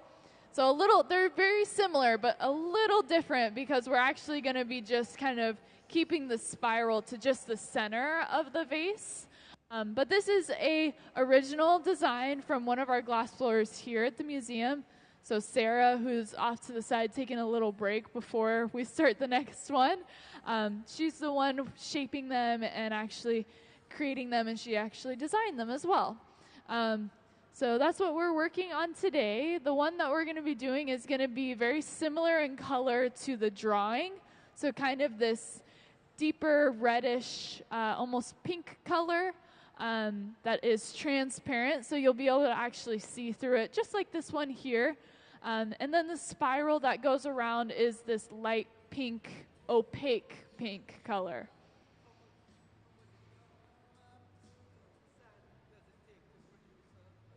I couldn't give you an exact number, but I could tell you that inside of the glass furnace, we have about 1,000 pounds of hot molten glass. It can hold about 1,000 pounds. And each time that we gather, we're picking up, a couple of pounds, nothing crazy. So this piece itself, ends up being 10 to probably like 10 to 12 pounds. So that's the only way that I can really give you an idea of how much sand we're using, because I can't give you an exact measurement, right? That would make any sense. But on a weight scale, right, we're using somewhere between that 10 to 12 pound amount of glass to create it. It's pretty heavy. It's heavier than it looks, that's for sure. But you can see we're getting some glass out of the glass furnace, and it looks like it has some sort of color to it. But really, the color is actually kind of there on the inside. The kind of glowing, almost whitish yellow that you see on the outside is just clear glass that is so hot that it looks like it has color to it. It looks like Gabe is going to try and treat us to a little bit of sculpting here at the bench. Possibly getting a pony. Yeah, we are. So sometimes when we have some leftover color on the end of a pipe that we're not able to use for, a large piece, oftentimes they'll go ahead and sculpt these little ponies. So you'll there's some on top of the garage, this kind of big silver box. You can see some of the finished ponies that have been sculpted previously, as he starts to make another one.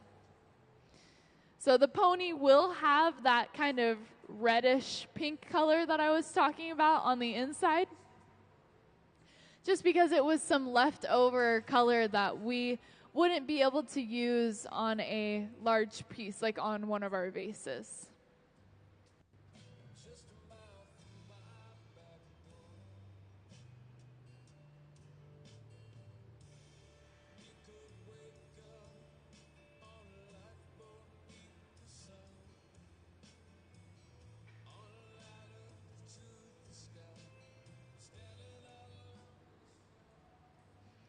And you could see just how quick he was able to kind of sculpt it and get it done.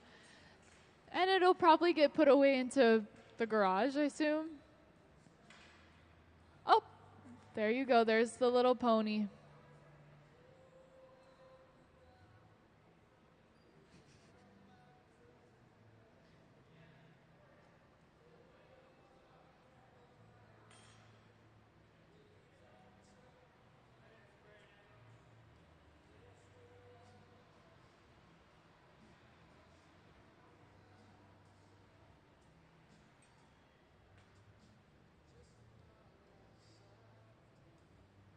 What a cutie.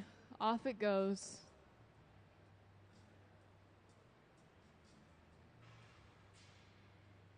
Oh, we're putting it all the way into the annealer. So it's going into the annealer where it can safely cool down. So our pony will be seen sometime tomorrow. Meanwhile, we are just starting on getting the vase, kind of the beginning started. We have some glass on the end of the pipe, on the end of a blowpipe to be specific. We've done a single gather that we put a clear bubble into, and then we actually added a layer of color on top of that. And now we have kind of encapsulated it with another layer of clear glass. So when we color our pieces, we don't have to actually mix anything in. There's no kind of like mixing it or trying to get it to kind of mend into the clear glass, but instead we're kind of building layers. So if we were to take a cross section and cut it in half, you would see just a very thin layer of color that ends up coloring the entire thing as we blow it out, just because those layers end up compressing together.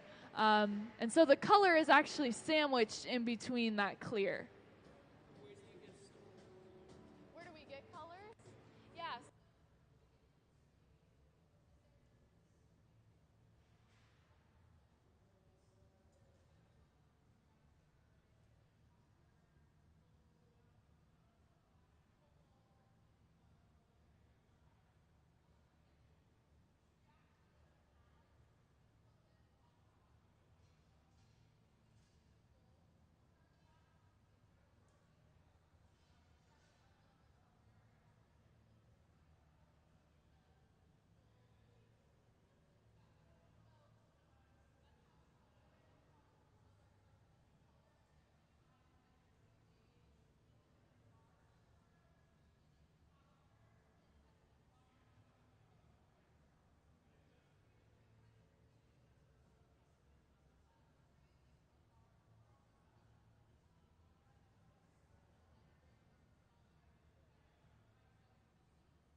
So you'll see we're inside of the glass furnace again, getting a new layer, a gather as we call it.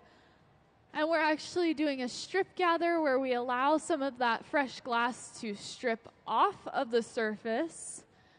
And this is when the shaping and expansion is going to start happening. So we're going to see the glass start to grow in size because we're going to see somebody start to blow their own breath into the glass. But Sarah is going to be shaping and kind of manipulating the glass while we are also starting to expand it as well.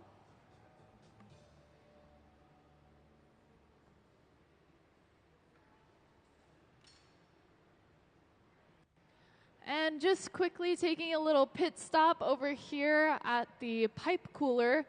So this is just a water trough that spits water up onto the pipe, allowing it to be cooled down so that the glass blowers can get a better grip kind of higher up. So oftentimes we'll cool down the pipe after we have been inside of the glass furnace for a longer period of time trying to get a new layer, just because that heat can start to travel pretty quickly down the length of the pipe. And of course we want to be able to have a good grip on it up high so that the weight distribution isn't too much to handle.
Yeah, so once again, the drawing that you see in the back is done by Sarah. It's her original design. It's her vase that we're working on today. And then we also have like one of the examples that we made yesterday on display. It's a little bit different than the drawing and what we're going to be making for you right now, just because those spirals of the secondary color is not going to be across the entire surface of the vase, but instead, like the drawing shows, condensed more to the center. So a little bit different than what we kind of have displayed, but almost identical to the drawing that we have from Sarah. So we're still kind of in the early steps of the process as we're starting to, continue blowing air into it, starting the process of shaping it. You can see how we've started to add the jack line, which is extremely important. the jack line is kind of this indentation here at the kind of base of the piece. It's right where it kind of meets the blowpipe. And it's important because that's where we're going to eventually be breaking it off of the pipe from. So it's creating this weak spot in the glass that we'll be able to kind of tap it off of the pipe from.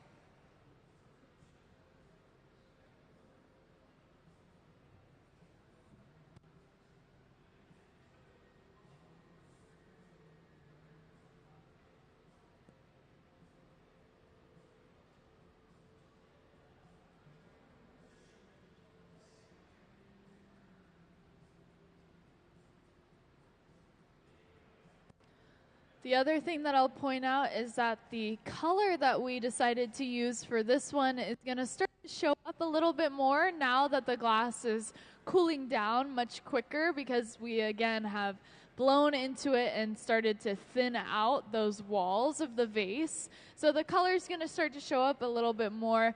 It's very similar to the color in the drawing.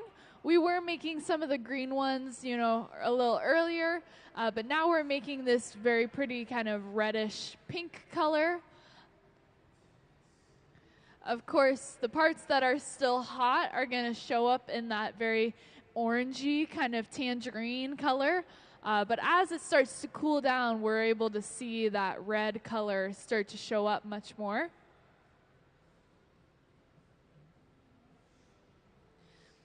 And the color that we're using is transparent so that we can actually see through the entire vase.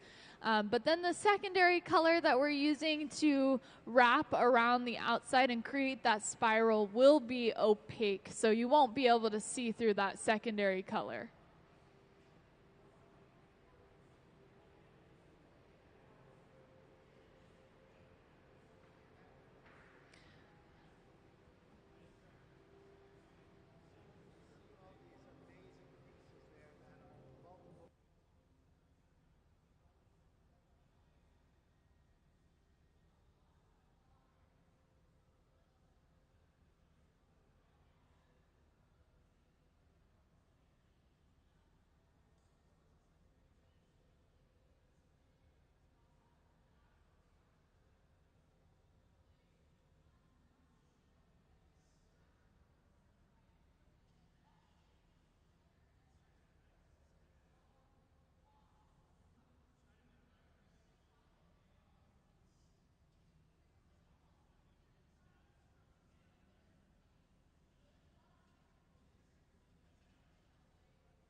I'll just go ahead and ask just to see, is there any chance that we do have a chalk drawing of Marini, the Marini chalk drawing that we could show off? There you go. So that gives you a little bit of a better idea. Of course, this image is showing it in a very simplified version, where the image on the inside of the Marini is just a circle. But this is, this is showing off Marini and how it can have that image on the inside, and then it gets chopped up into these smaller kind of cross sections that then can be laid out to create patterns. So very, very interesting. And the visiting artist that we just had last week made his own Marini here in the hot shop, and then took that Marini and actually kind of patterned it together to make it look like a quilt. So it was very, very interesting and intricate way to use Marini. It was really pretty incredible to watch.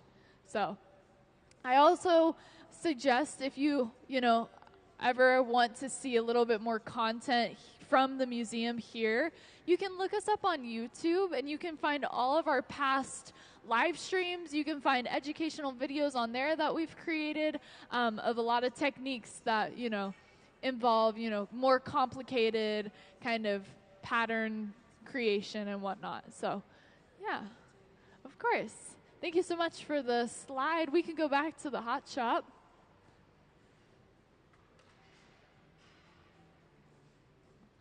So it looks like we've rotated our vase onto a new pipe. So we're able to start working with the opposite side of the glass, meaning that we can start to open it up. So we're going to create the kind of mouth of the vase right now. You'll see that she's just making some small adjustments to kind of the placement of the vase onto the pipe, while that punty, as we call it, is still hot. So we're able to kind of manipulate and change the placement a little bit.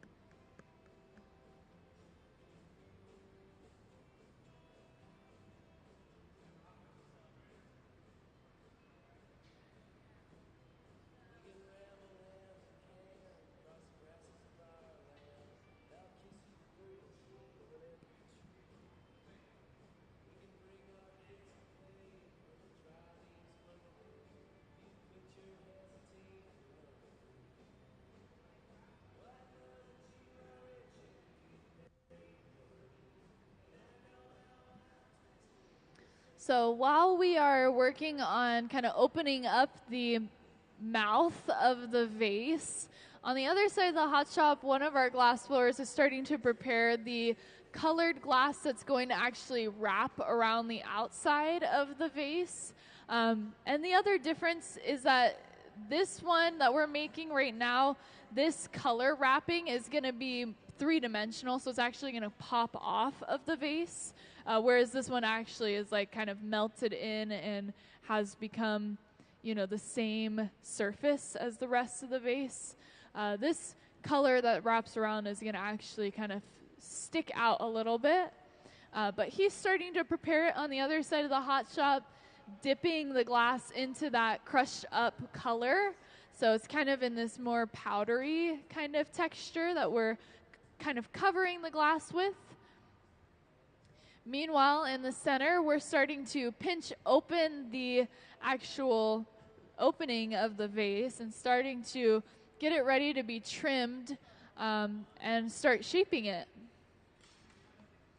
So right now, it definitely has this kind of like Coca-Cola glass bottle shape to it, but eventually we're going to actually be able to get to the inside and start fanning that opening outwards.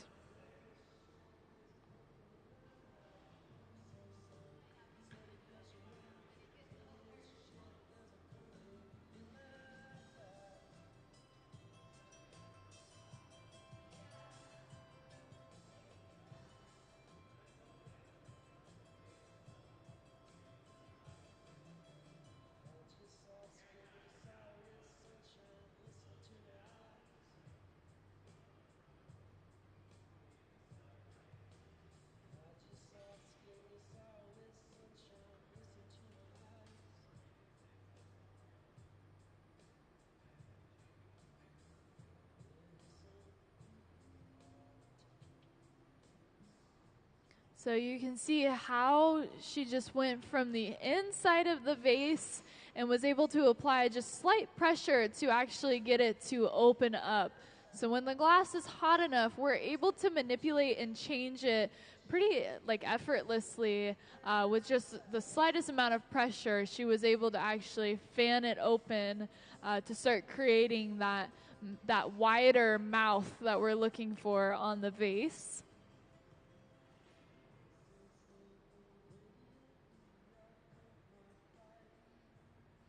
So again, you're able to see it here where she just goes from the inside and applies that pressure and starts to fan it outwards.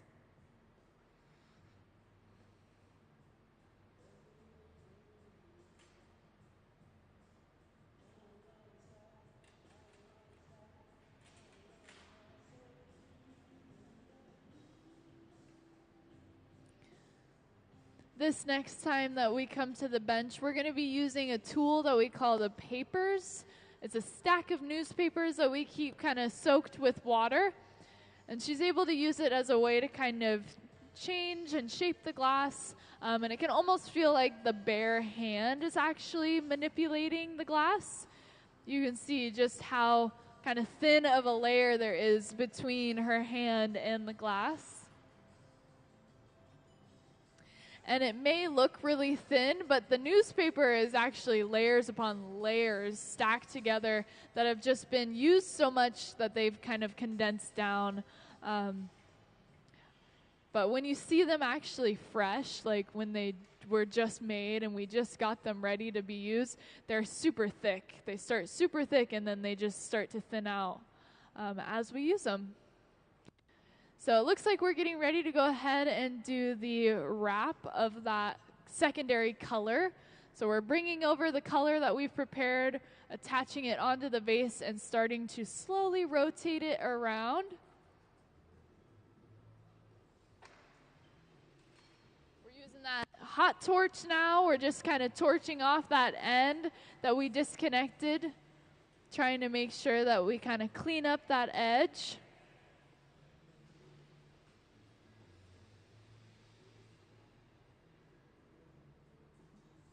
And we can already see that color showing up on that secondary color, that very, very light pinkish color. It's very pretty. And you can notice that it is not transparent like the other color that we're using. It's definitely much more opaque, but it kind of has this more milky kind of color to it, a milky pink. But now that we've added the color to the outside, we're actually ready to go ahead and call it finished. So we're going to be getting ready to break it off of the pipe and put it away safely into what we call the annealer, which is the big black box on either side of the hot shop. We're going to be using the one on your left side since it's currently closed up and actually hot. The one over here is already cooled down and has our pieces from yesterday in it. Basically, it'll stay in the annealer overnight to slowly cool down. It's a controlled environment for the glass to slowly cool because we don't want to have it experience any thermal shock. And so we slowly cool it down so it doesn't break or crack in any way. We're going to add a little bit of water to that connection point to create those small cracks. And then we're going to get ready to go ahead and tap it off of the pipe. So those vibrations is really what allows it to actually disconnect itself.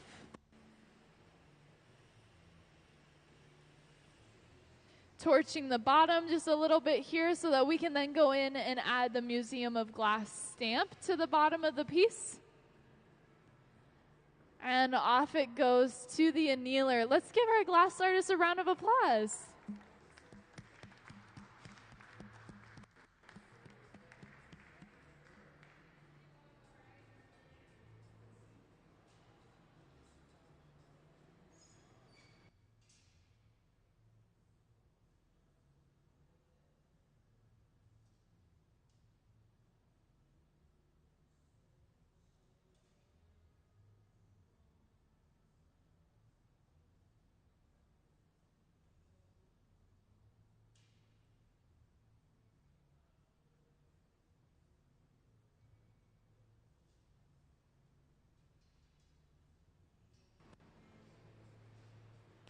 So it looks like we're going to be making one last one before we head to lunch. So on a day like this where we don't have a visiting artist and our glass blowers kind of have a little bit more freedom, we end up just making kind of the same concept kind of on repeat. So if you wanted to come back after our lunch break to keep watching, we'll still be making the same thing, but it does look like we are transitioning and switching colors now. So there is, a little bit of a difference that's going to be happening. But otherwise, we're going to start on another vase, finish it off, and then we'll head on lunch, which usually is about an hour-long break that we take.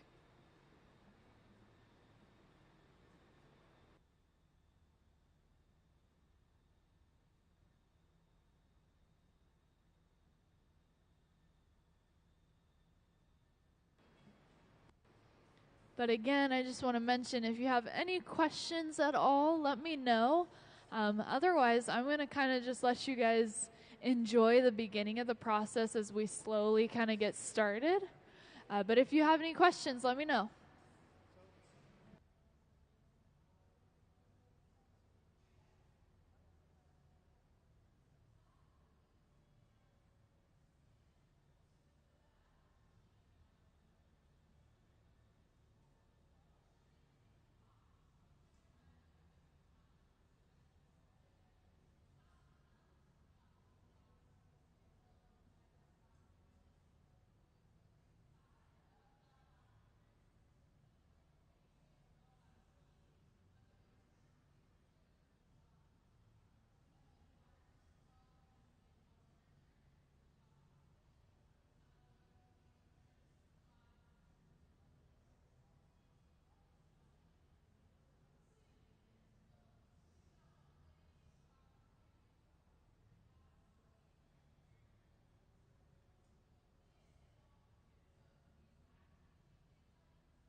Can we get the camera on the far bench where they're starting the vase?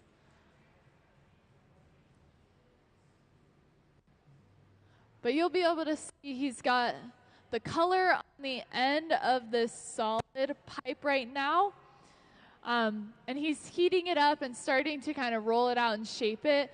We now have the camera angle too, so you can see it a little bit better. But you'll see two different pipes right now. One of them has clear glass with a bubble in it, which you can see on the far side. And the glass that he's currently working with is solid colored glass. So he's actually sectioning out the portion that we're going to be using to color the piece. And then you'll see that what's going to happen is he's going to hold it up towards the sky, and then he's going to come over with that colored glass and actually let it fall and drop onto the surface of the clear. So this is how we color it. One of the ways that we color it. So you can see it's like we added a little colored hat onto our clear glass. So again, it's very much about building these layers. There's no kind of mixing that's happening. There's no pre-made hot color in the glass furnace. Instead, we're just building layers, kind of like a sandwich. And then if you were to actually go in and kind of cut it and get a cross section of it, you would see a very thin layer of the color.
Hello, everyone, and welcome to the Hot Shop here at the Museum of Glass.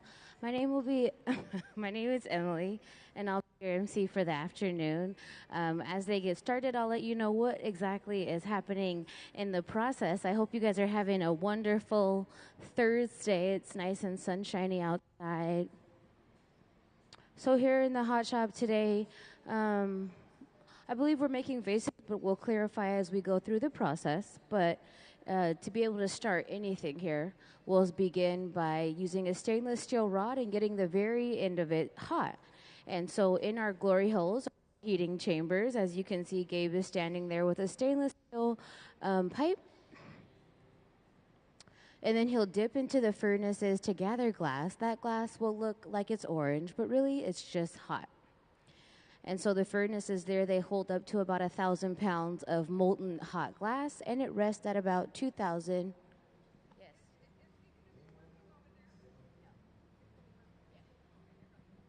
They rest at about 2,100 degrees.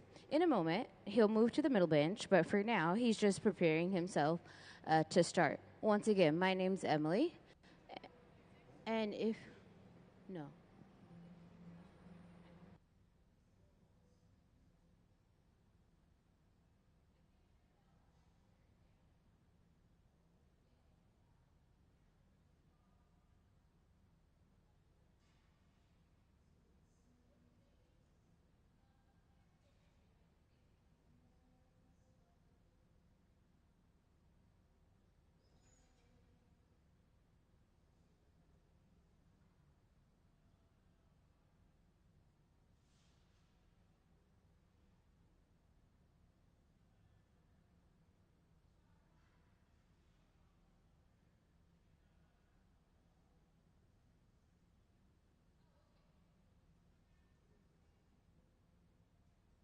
So we'll be creating the vases here on the shield.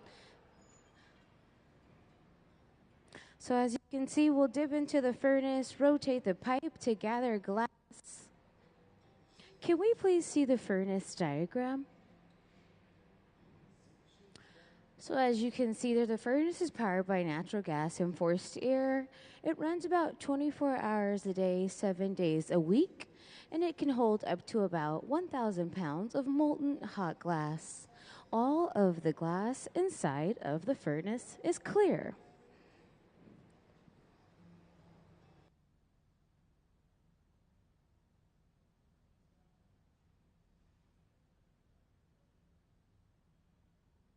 He'll blow into the end of the pipe and cap it, which will then create a bubble similar to the shape of a balloon. And these really small bubbles have the ability to create really large hollow spaces to be able to make items with hollow spaces, such as vases or bowls.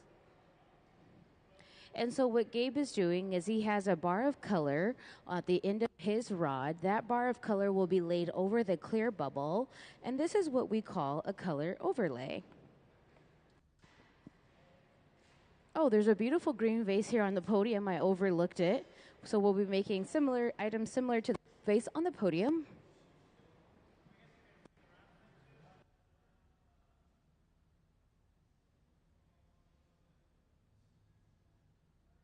So come over with the color. It's orange because it's hot. We'll go in with our diamond shears, and they cut in a 360. So one snip will remove that opposite pole and the glass. A lot of the tools that we make here during the process are designed for glass making. A lot of the tools we work with, are designed for glass making.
So with the color bar, it'll give us a solid finish, whether it be see-through or solid.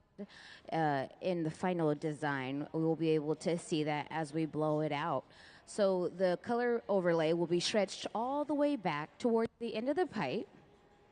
So that's what he's doing now. As you can see, it kind of looks cooler black at the very end of the pipe there. So as we stretch that color overlay back, then we're going to gather over it. The more mass that we gather, the larger we can blow the bubble out. After doing some shaping and reheating, we'll reinforce that initial bubble that we started the piece with. And then in a moment, we're going to gather some more glass over from the furnace and continue to blow out the bubble. If you all ever have any interest in coming and creating things here at the Museum of Glass, you can make fusion tiles in the education studio. There also sometimes is mosaic making, and then we also have hands-on experiences here on the hot shop floor. Those are on our programs and workshop tabs. So if you ever want to come try and make art like the hot shop artists do, you're more than welcome to sign up and come for a weekend and take it's about a 15-minute class. It's a really fun experience. And that's actually hosted by our Hilltop artists, like alumni. And these are students that started making glass maybe around the age of 12, and they're still in like high school or maybe like some college prep courses right now. So they're young youth artists that guide you.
So the glass inside of the furnace, it's sitting in a crucible that's resting at about 2100 degrees, and our hot shop technician, Nick, it's his job to make sure that those levels stay high.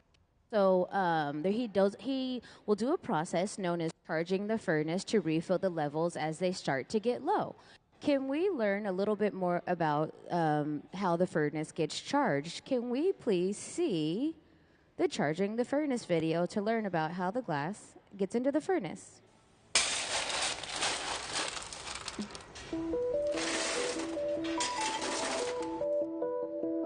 Charging Charging the furnace is what we call filling the furnace up with glass. Glass cullet is washed clean and loaded into tubes for filling. Here at the museum, we don't use recycled bottles. Instead, we melt cullet that has been specifically designed to make blown glass art. The primary ingredient in glass is silica sand, or silicon dioxide. The other two main ingredients are soda, or sodium oxide, which lowers the melting temperature, and lime, or calcium oxide, the stabilizer. Once the cullet is loaded into the 2300-degree furnace, a rake is used to level the glass for even melting. The furnaces at the Museum of Glass hold approximately 1,000 pounds of clear molten glass and run continuously 24 hours a day, 7 days a week.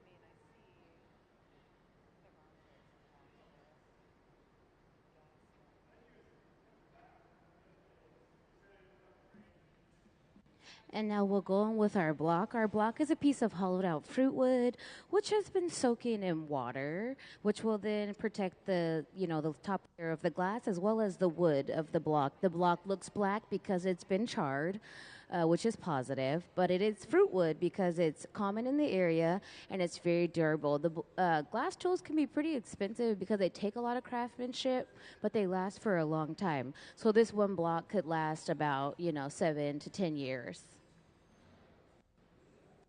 And then in with our papers, the paper is just folded up newspaper that's been soaking in water. He'll blow into the end of the pipe. As she rotates back and forth, she'll guide that air that's being blown into the bubble with her hand. She'll guide the glass, and then we'll elongate it, allow it to kind of fall from the end of the pipe a bit naturally. The papers are just a magnificent tool to allow her to shape the glass almost as if she's using her bare hand. And then here at the end of the pipe, we're going to give it a really good flash before we go in and carve in a jack line. We need a good jack line because this will allow us to get to the next point in the process. We want that specific part of the pipe, the piece at the end of the pipe to be nice and hot. So when we carve in the jack line, it will be effectively placed at the end of the pipe and the beginning of the piece.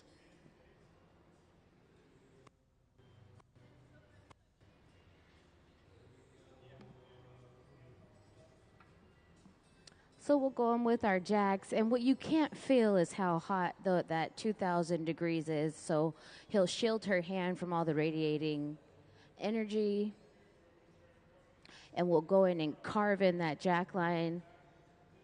The jack line is a weak spot, a reference point indicating the end of the pipe and the beginning of the piece. The things we make here in the hot shop are often made upside down before we turn them right side up. So we're going to watch her shape the bottom first. And then we'll just go in and reassure that jack line. And as she leans her hand to the right, the goal is to move the glass from the end of the pipe. We want to get some separation there.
So now that we've blown the piece out and we've shaped it and stretched it, you'll be able to see how it'll be transparent. And when glass artists are working, they're reading the color of an item.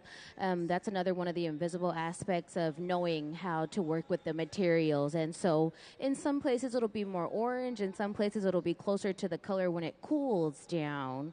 And so another skill set is knowing how to read the material. So then you know how to blow, where to touch it at, just all the important aspects when it comes to shaping and refining an item.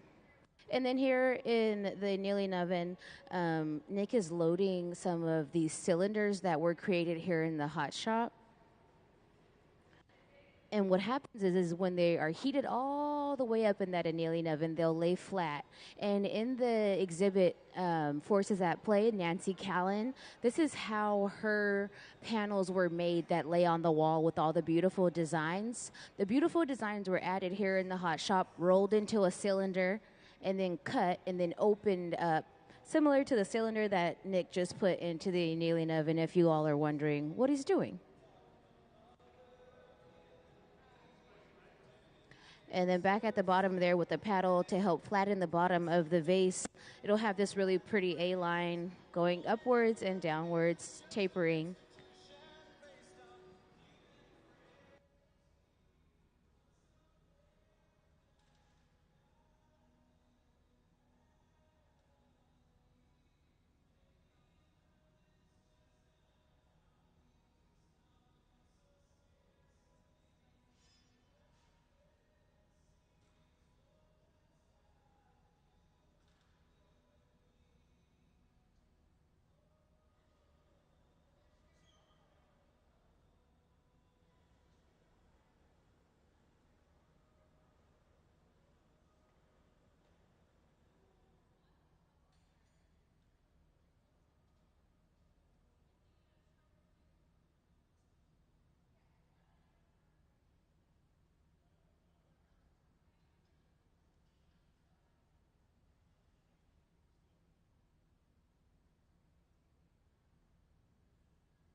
So now we'll mark the bottom, and then Gabe created an additional rod with a transfer rod with a bit of glass on the bottom.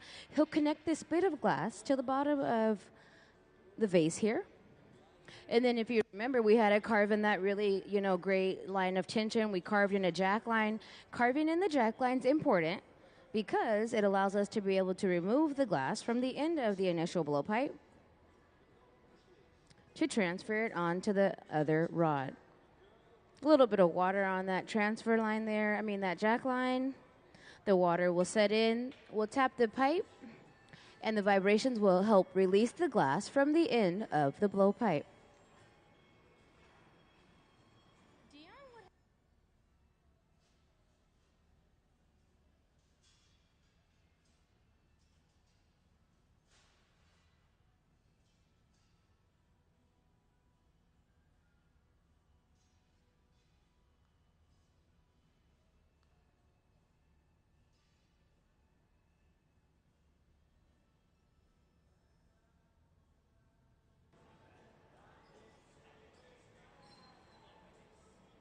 So now we'll make sure that the glass is on center by stabilizing it at the end of the connection point there.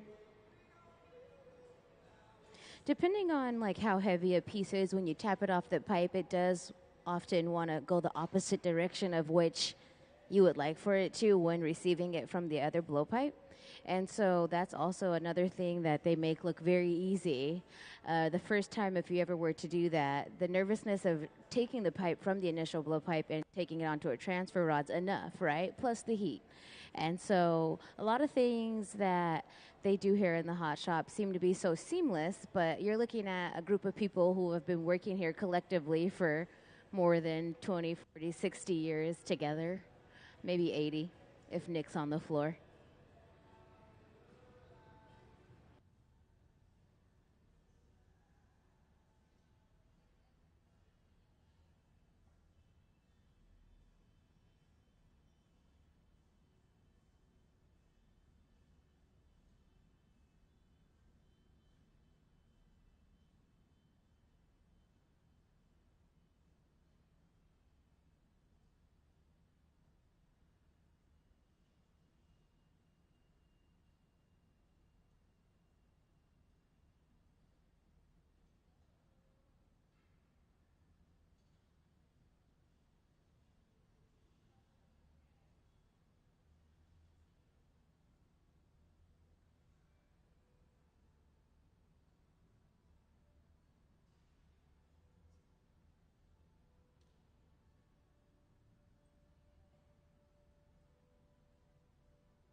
So, for those of you who just joined and you weren't able to understand how this glass became the color that it is, this was known as color overlay. So, we applied color to a clear bubble. We add more clear around that, then we blew the bubble out, and we stretched the bubble out. Can we see the color overlay video to learn a little bit more about how the vase got the pretty blue color? The color in glass comes from adding various materials to the mixture of raw ingredients called batch. Most of the colorants are compounds containing some kind of metal. For example, adding cobalt to clear glass creates a deep blue. Tin and antimony can be used to create white glass, and gold chloride can produce a rich red or pink colored glass. Colored glass is melted in furnaces, just like clear glass, and then is usually rolled into bars for storage and easy application. In order to apply color bar to a bubble, we first need to preheat the color to approximately 950 or 1000 degrees Fahrenheit in a color oven or garage. Once warm, the color is then picked up on the end of a punty rod using a little bit of clear glass as a support. The color is then heated in the 2300 degree glory hole to soften it and make it malleable, while another artist creates a small bubble of clear glass on a blowpipe. Once warm, the color is dropped over the clear bubble, and then using a variety of hand tools or the steel marver, the color is rolled back over the clear in an even layer. This process is called dropping color, or creating a color overlay. Depending on the project, that bubble is then usually gathered over with clear glass and blown into the final form.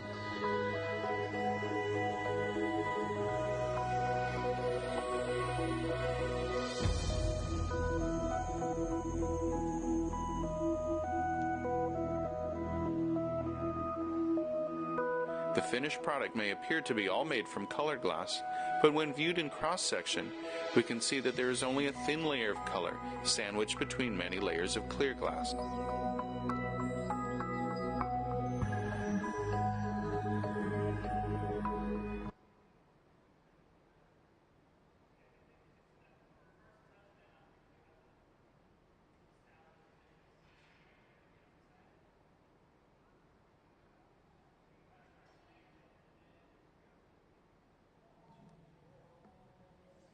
Now to get the ring around, if many of you were watching, as you can see, we took some solid color and wrapped it around the vase. It'll be a really pretty solid blue, dark blue.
And sometimes the glass falls off the pipe. And that's because sometimes it can get cold in certain areas and we won't know. Let's give them a big round of applause for all their hard work.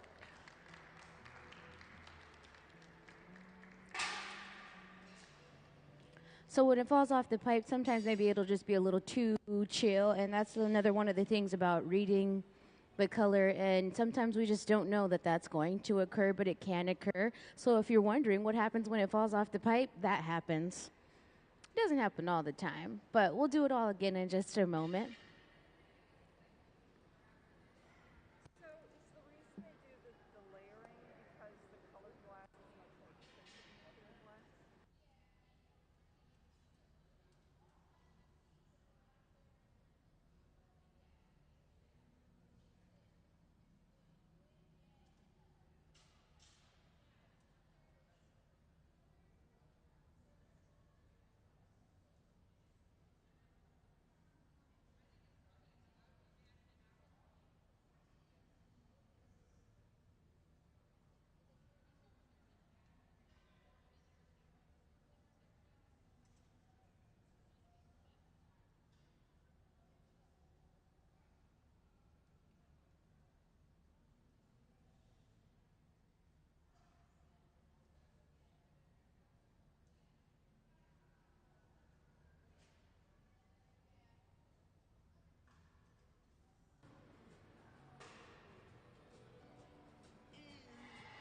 So for my youth visitors in the audience, one of our long-standing programs here is known as Kids Design Glass. And this program is designed to encourage our youth to under the age of 12 to create glass as the fine artists do here in the Hot Shop. So for my visitors that are here that are 12 and younger, can we please see the Kids Design Glass video as we get started on the next piece?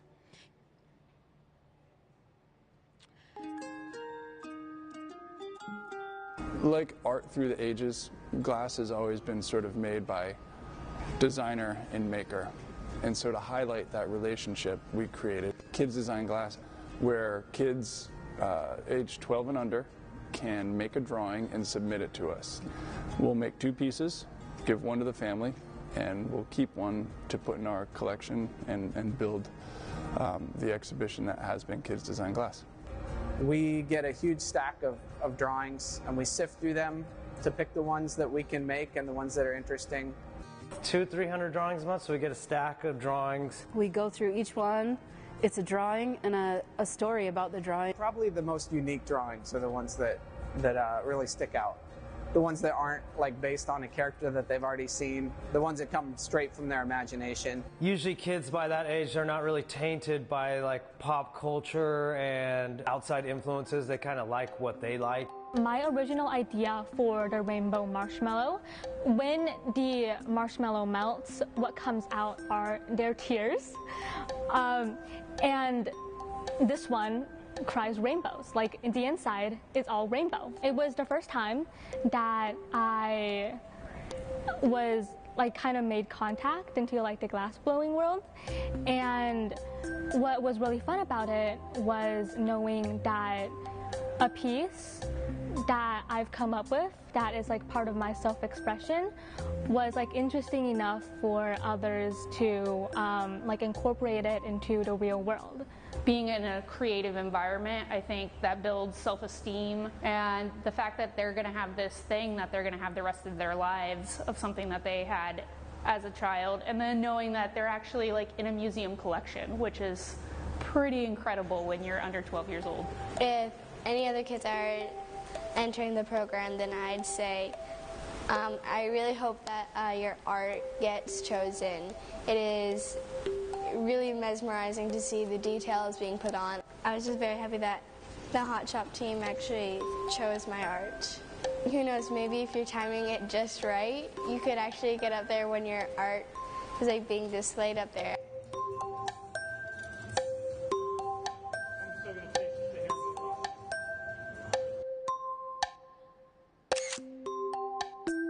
For 20 years, I've made some wild things.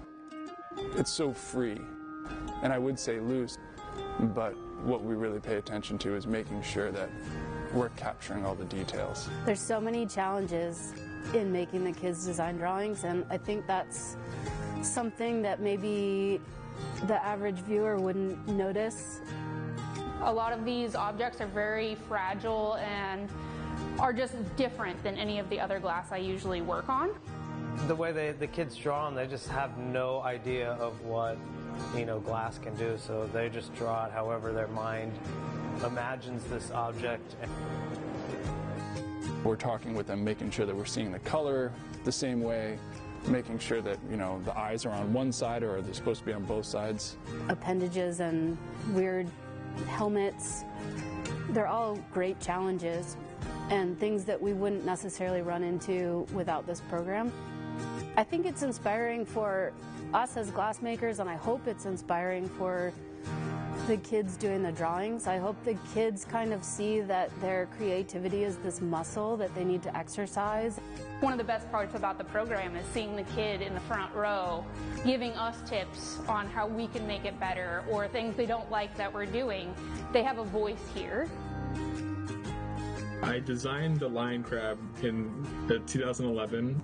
Just recently, we went back to the museum, and seeing my piece on display at the museum was just incredible. I mean, we have times where people come in the crowd and some young adult, in their 20s or early 30s, is like, hey, you made my kids design glass, and they bring out their phone and show us a picture, and it's them like 10 years old, and it's to see the impact that we've made. I think every single one is special.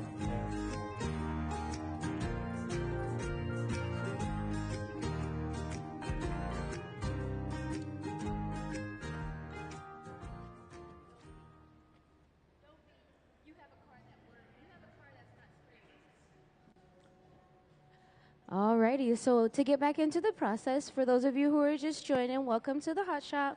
My name's Emily. I'll be your MC for the afternoon. We're making the vases here on the podium. And what that means is that we'll dip into the furnace, as we've done multiple times if you've been watching Ben on the far left side. He dipped into the furnace to gather some glass, and rotating a steel pipe in the furnace, we'll be able to gather. And so hot glass likes to stick to hot steel, and that glass inside of the furnace contains a certain level of viscosity, which allows it to adhere to itself as we rotate.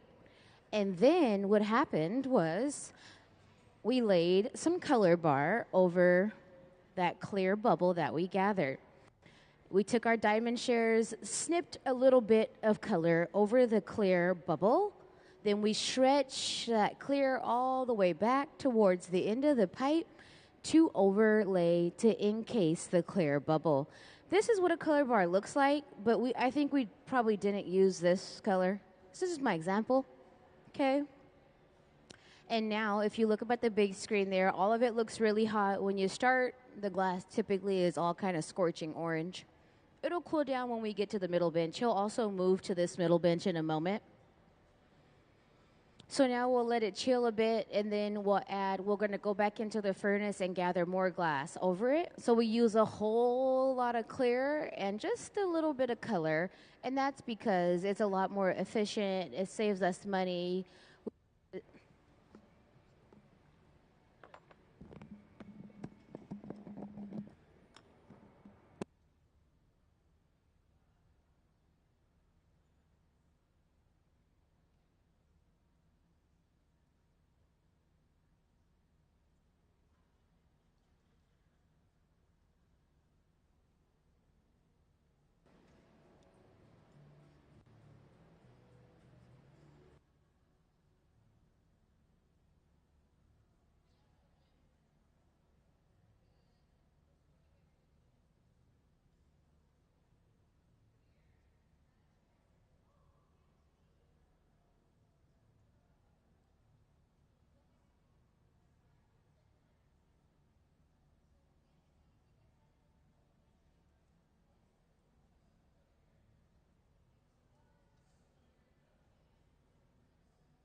So as you can see, he went in just to cool down those outer layers with the block. The block is a large tool here. Well, it's really big over here, but it's just a tool that's used to help cool the glass down. It soaks in water. Those buckets are full of water because we just want it to be nice and lubricated. When it touches the outside of the glass, the water protects the integrity of the wood as well as the surface layer of the piece.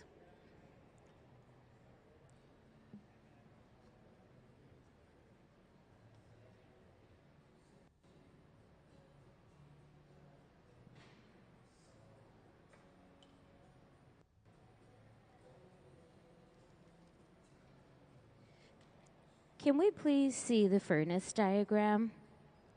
So we'll dip back into the furnace there and rotate the pipe. As you can see, the furnace is powered by natural gas and forced air. It runs 24 hours a day, 7 days a week, and it can hold up to about 1,000 pounds of molten hot glass at 2,100 degrees.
As you can see, we'll go in with that block to cool down those outer layers while keeping the core nice and hot. We want those outer layers to be nice and even and well-rounded, and so when we blow into the into the pipe, as the glass expands, it will expand evenly. She'll go in with the papers to guide the glass as Gabe blows into the end of the pipe. Those papers are just soaked newspaper, which will allow her to shape almost as if she's using her bare hand.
So we'll go in with our jacks and continue. Well, we already carved in a jack line when she was pinching into the end of the glass there.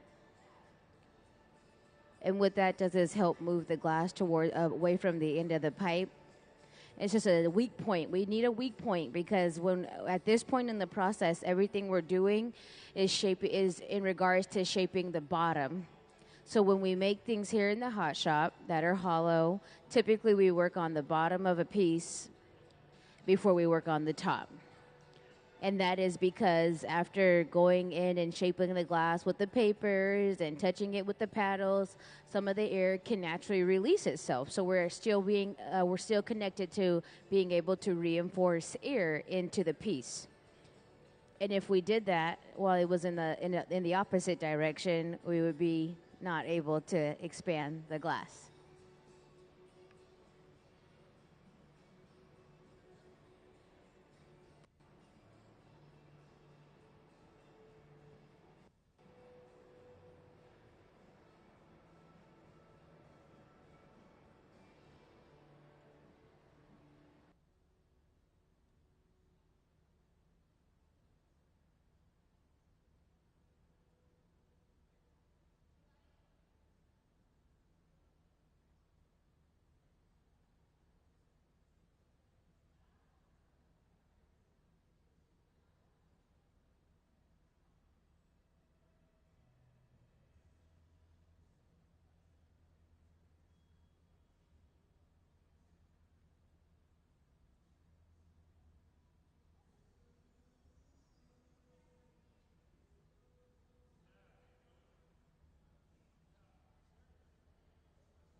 So now we'll connect an additional rod to the bottom of the vase.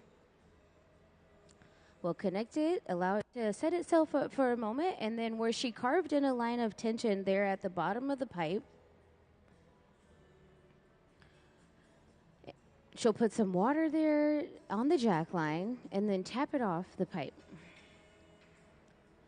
That will release the glass from the end of the blowpipe, and now we'll be able to open up and flare it out similar to the one here on the podium. So as we work in and out of that glory hole, that reheating chamber, it rests at about 2,300 degrees. Can we see the glory hole diagram? The glory hole is powered by natural gas and forced air. It's used to reheat the glass to keep it from breaking, and it rests at 2,300 degrees.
So we'll put a wrap around the body of the piece, and the wrap is colored by adding bits of frit. So that is crushed glass to clear glass.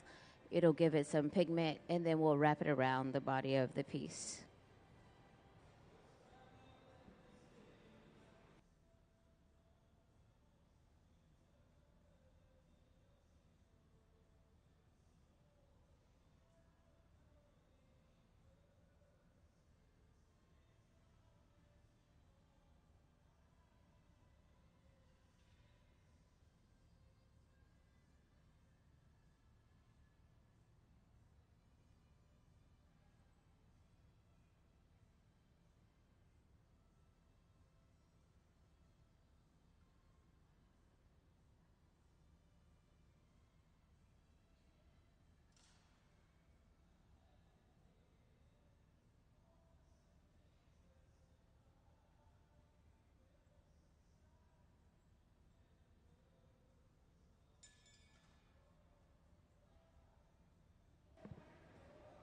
So now we'll go in and slowly start to open up the lip of the vase. So we'll flare it open.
I hope you guys are having a happy Thursday and enjoying the weather, the nice weather outside.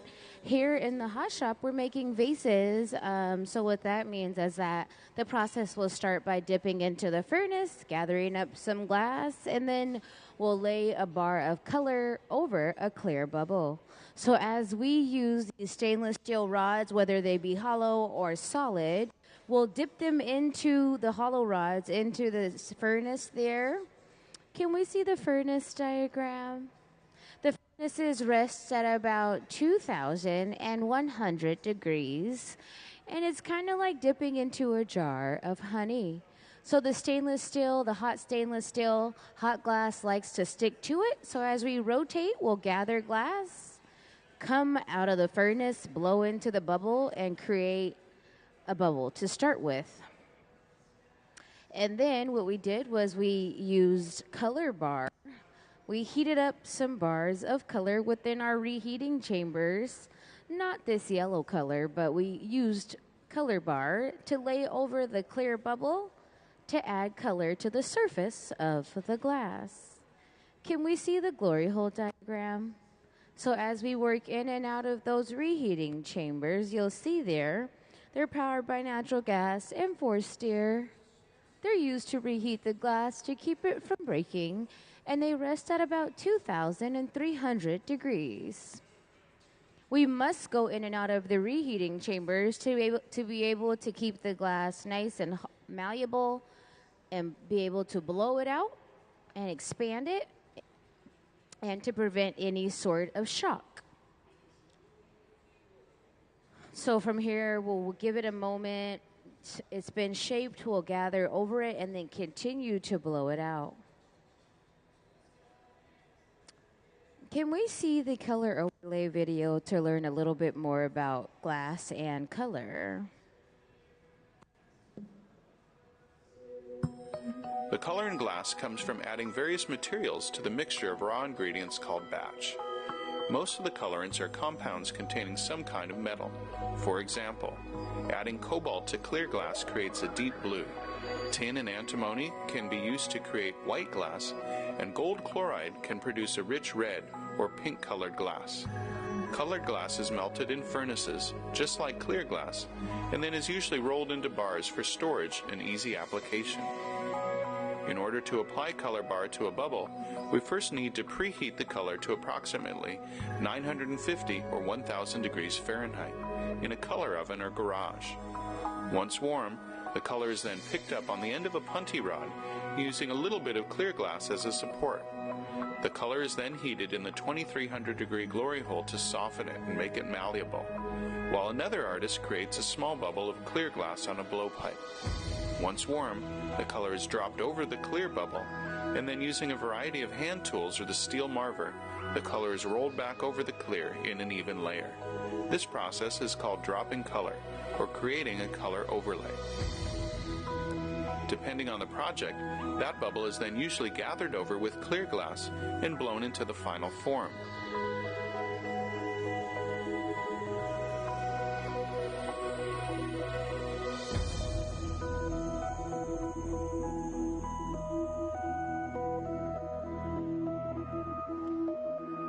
The finished product may appear to be all made from colored glass, but when viewed in cross-section, we can see that there is only a thin layer of color sandwiched between many layers of clear glass.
I hope you guys have had a happy Thursday. This will be our last piece of the day.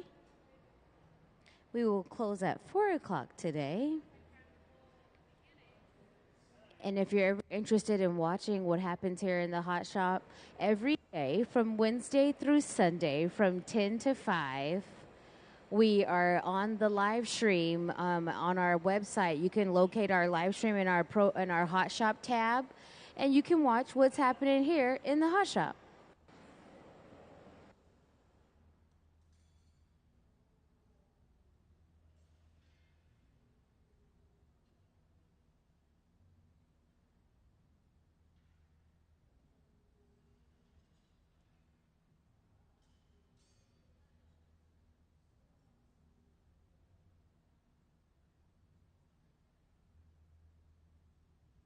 We'll put a little bit of water on that connection point.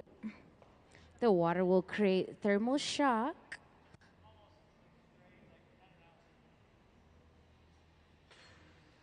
We'll tap it off the pipe and then stamp it with the Museum of Glass logo.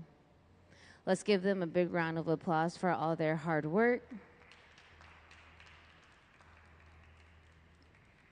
And then into the annealing oven, it'll rest overnight, where it'll slowly cool back down to room temperature. That annealing oven is held at about 890 degrees, and it'll bring it back to room temperature overnight to prevent thermal shock. Alrighty, friends, I hope you guys have a wonderful Thursday.